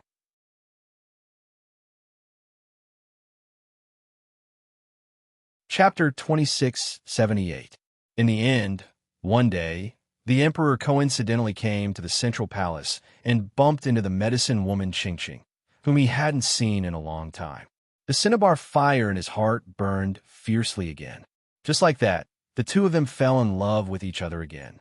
The most outrageous thing was that they actually found a moonless and windy night to do that in a small, remote palace. When the imperial edict conferring nobility arrived at the central palace, Empress Lu was so angry that she almost fainted. Following that, she discovered that the meridians in her daughter's left leg were permanently necrotic despite a round of treatment. When Princess Jiankong walked, she had to raise her left shoe high, so her walking posture was very stiff. Even though it was raised, walking was still a bit bumpy. When she walked fast, it was even more obvious that she was limping. Empress Lu gnashed her teeth in hatred. When she connected all the dots, she couldn't help but break out in a cold sweat.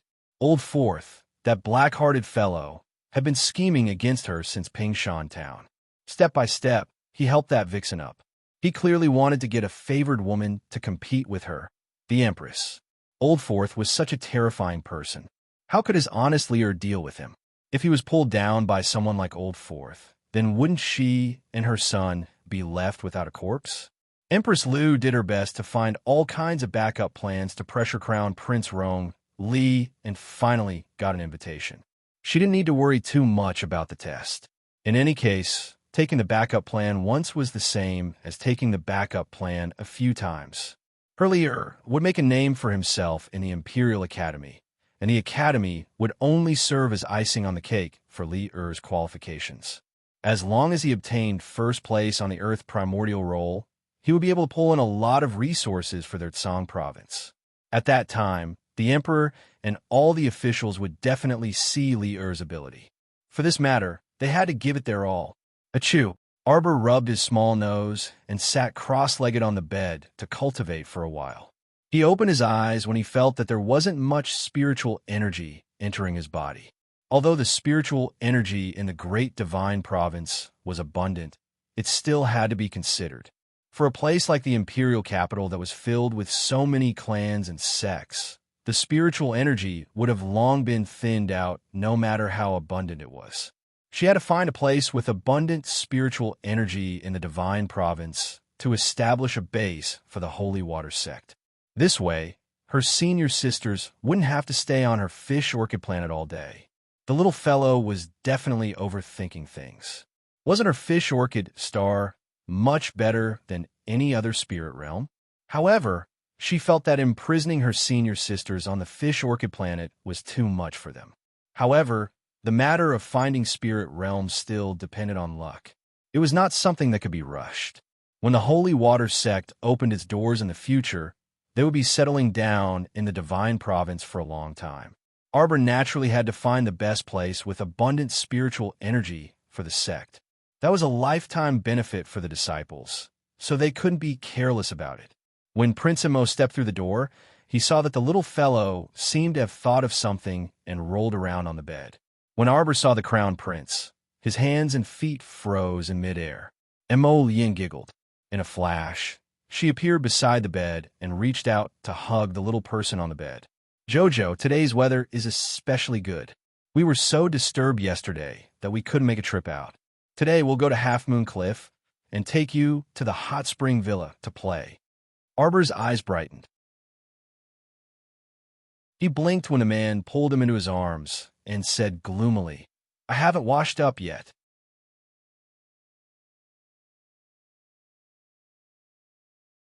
Chapter 2679. Yin lowered his head and kissed her fair and tender little face.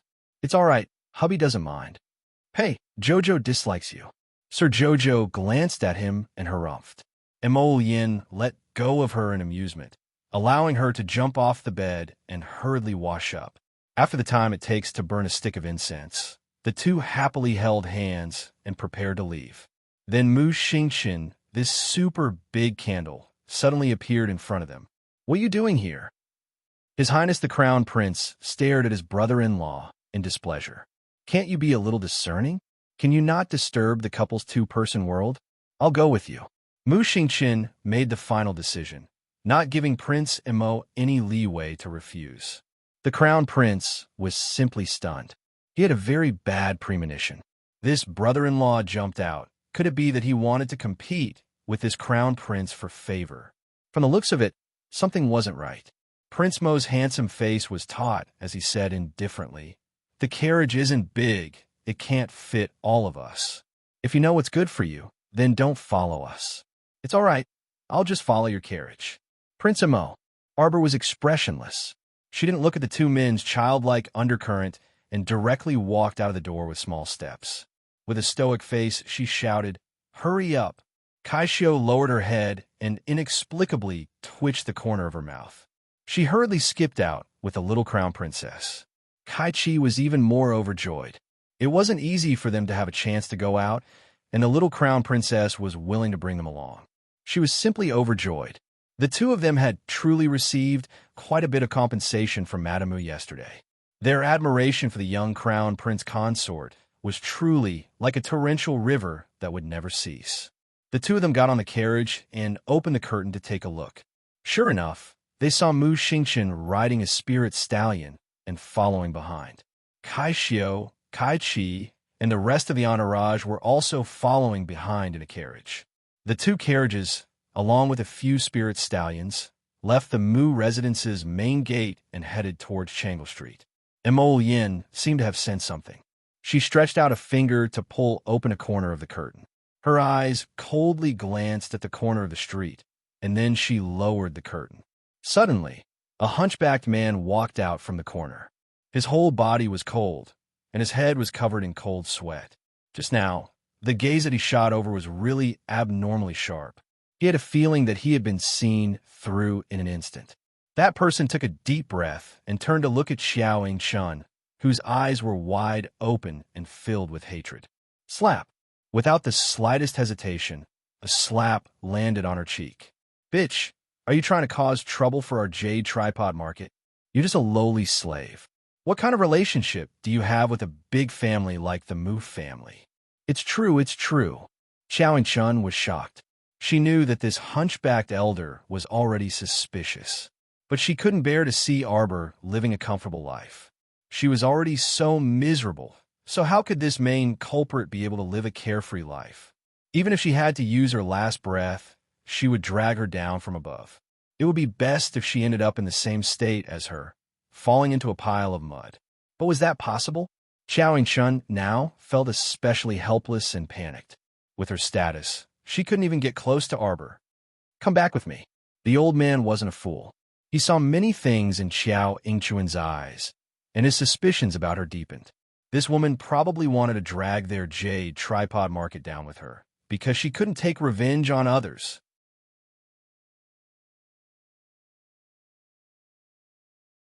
Chapter 2680. Xiao Yingchun instantly became anxious. She struggled and shouted, "Old Man Li, I think you're scared." Old Man Li's eyes flashed, and he sneered, "You don't need to provoke me. Yang is someone who does big business. We won't get involved in this kind of unnecessary trouble." After saying that, he grabbed Xiao Yingchun's clothes by her chest and lifted her up like a chick. He then turned around and ran towards Amusement Alley. She absolutely couldn't get involved in this matter.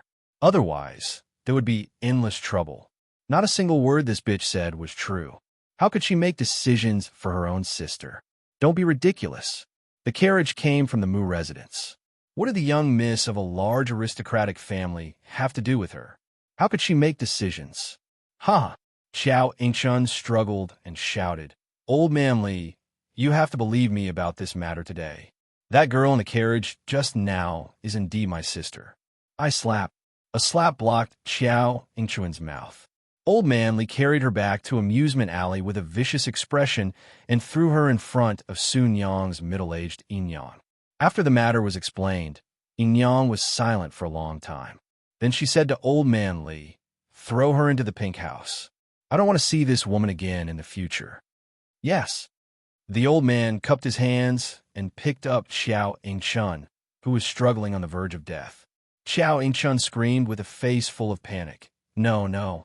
Yinyang, older sister Yinyang, I really didn't lie to you. Yinyang picked up a cup of tea and coldly glanced at Xiao Yingchun, treating people like fools. She originally thought that the girl Xiao Yingchun wanted to sell was like her, a country bumpkin with no background. Who knew that person actually came from the Mu residence? A girl who could come from the Mu residence, even if she was a little servant girl, wasn't someone they could casually touch. They had to avoid attracting a fishy smell for no reason. Yinyang subconsciously touched the mole at the corner of her mouth. She glanced indifferently at Xiao Yingchun, who was still shrieking after being dragged out, and snorted. Little girl, you still want to trick this old lady into your trap? You must be dreaming. Old Li grabbed Xiao Yingchun's hair and threw her into a carriage. He said to the burly man driving the carriage, Send this woman to the pink house. Biddy Huang will know what to do. All right. No, I'm not going. I'm not going to that whatever pink brothel. Xiao Yingchun screamed shrilly as she pounded on the carriage, wanting to climb out. The coachman lashed out with his whip and pulled the woman into the carriage. With a shout, the coachman drove the carriage away from the amusement alley and headed for the flowery Willow Street. Next door Arbor had no idea that Xiao Yingchun had only appeared for a moment before disappearing again. At this moment, she was sitting in the carriage, hugging a jar of dried fruits as she complained to the Crown Prince. We took a big detour to the Heavenly Ice region, and now we're at the capital. I didn't expect that Zhou Huan, Qi Hua, and the others would arrive the day after tomorrow. They're really slow on foot. Prince Mo said in amusement, They're not as fast as 7th Yan on foot. The little girl snorted noncommittally. When she thought of 7th Yan's unadorable face, she felt a bit indignant. Where are Wang Yin and the others staying? We'll let them stay in an inn for the time being. We plan to wait for Zhou Huan and the others to arrive, then have someone prepare a residence and arrange for them to stay together. Sir Jojo flipped through a rosewood box in his hand, took out a deed, and patted it. Isn't this a ready-made one? What's there to buy? Let's go, it's on the way. Let's go to Huaqi Street in the south of the city to take a look. You're tuning in to the Romance Rendezvous YouTube channel. We're so grateful for your support, and don't forget to subscribe to join us on this incredible journey through captivating stories. Your generosity through donations truly makes a world of difference, as it's the primary source of revenue that allows me to expand and enhance this channel for you. Thank you from the bottom of my heart for being a part of this adventure.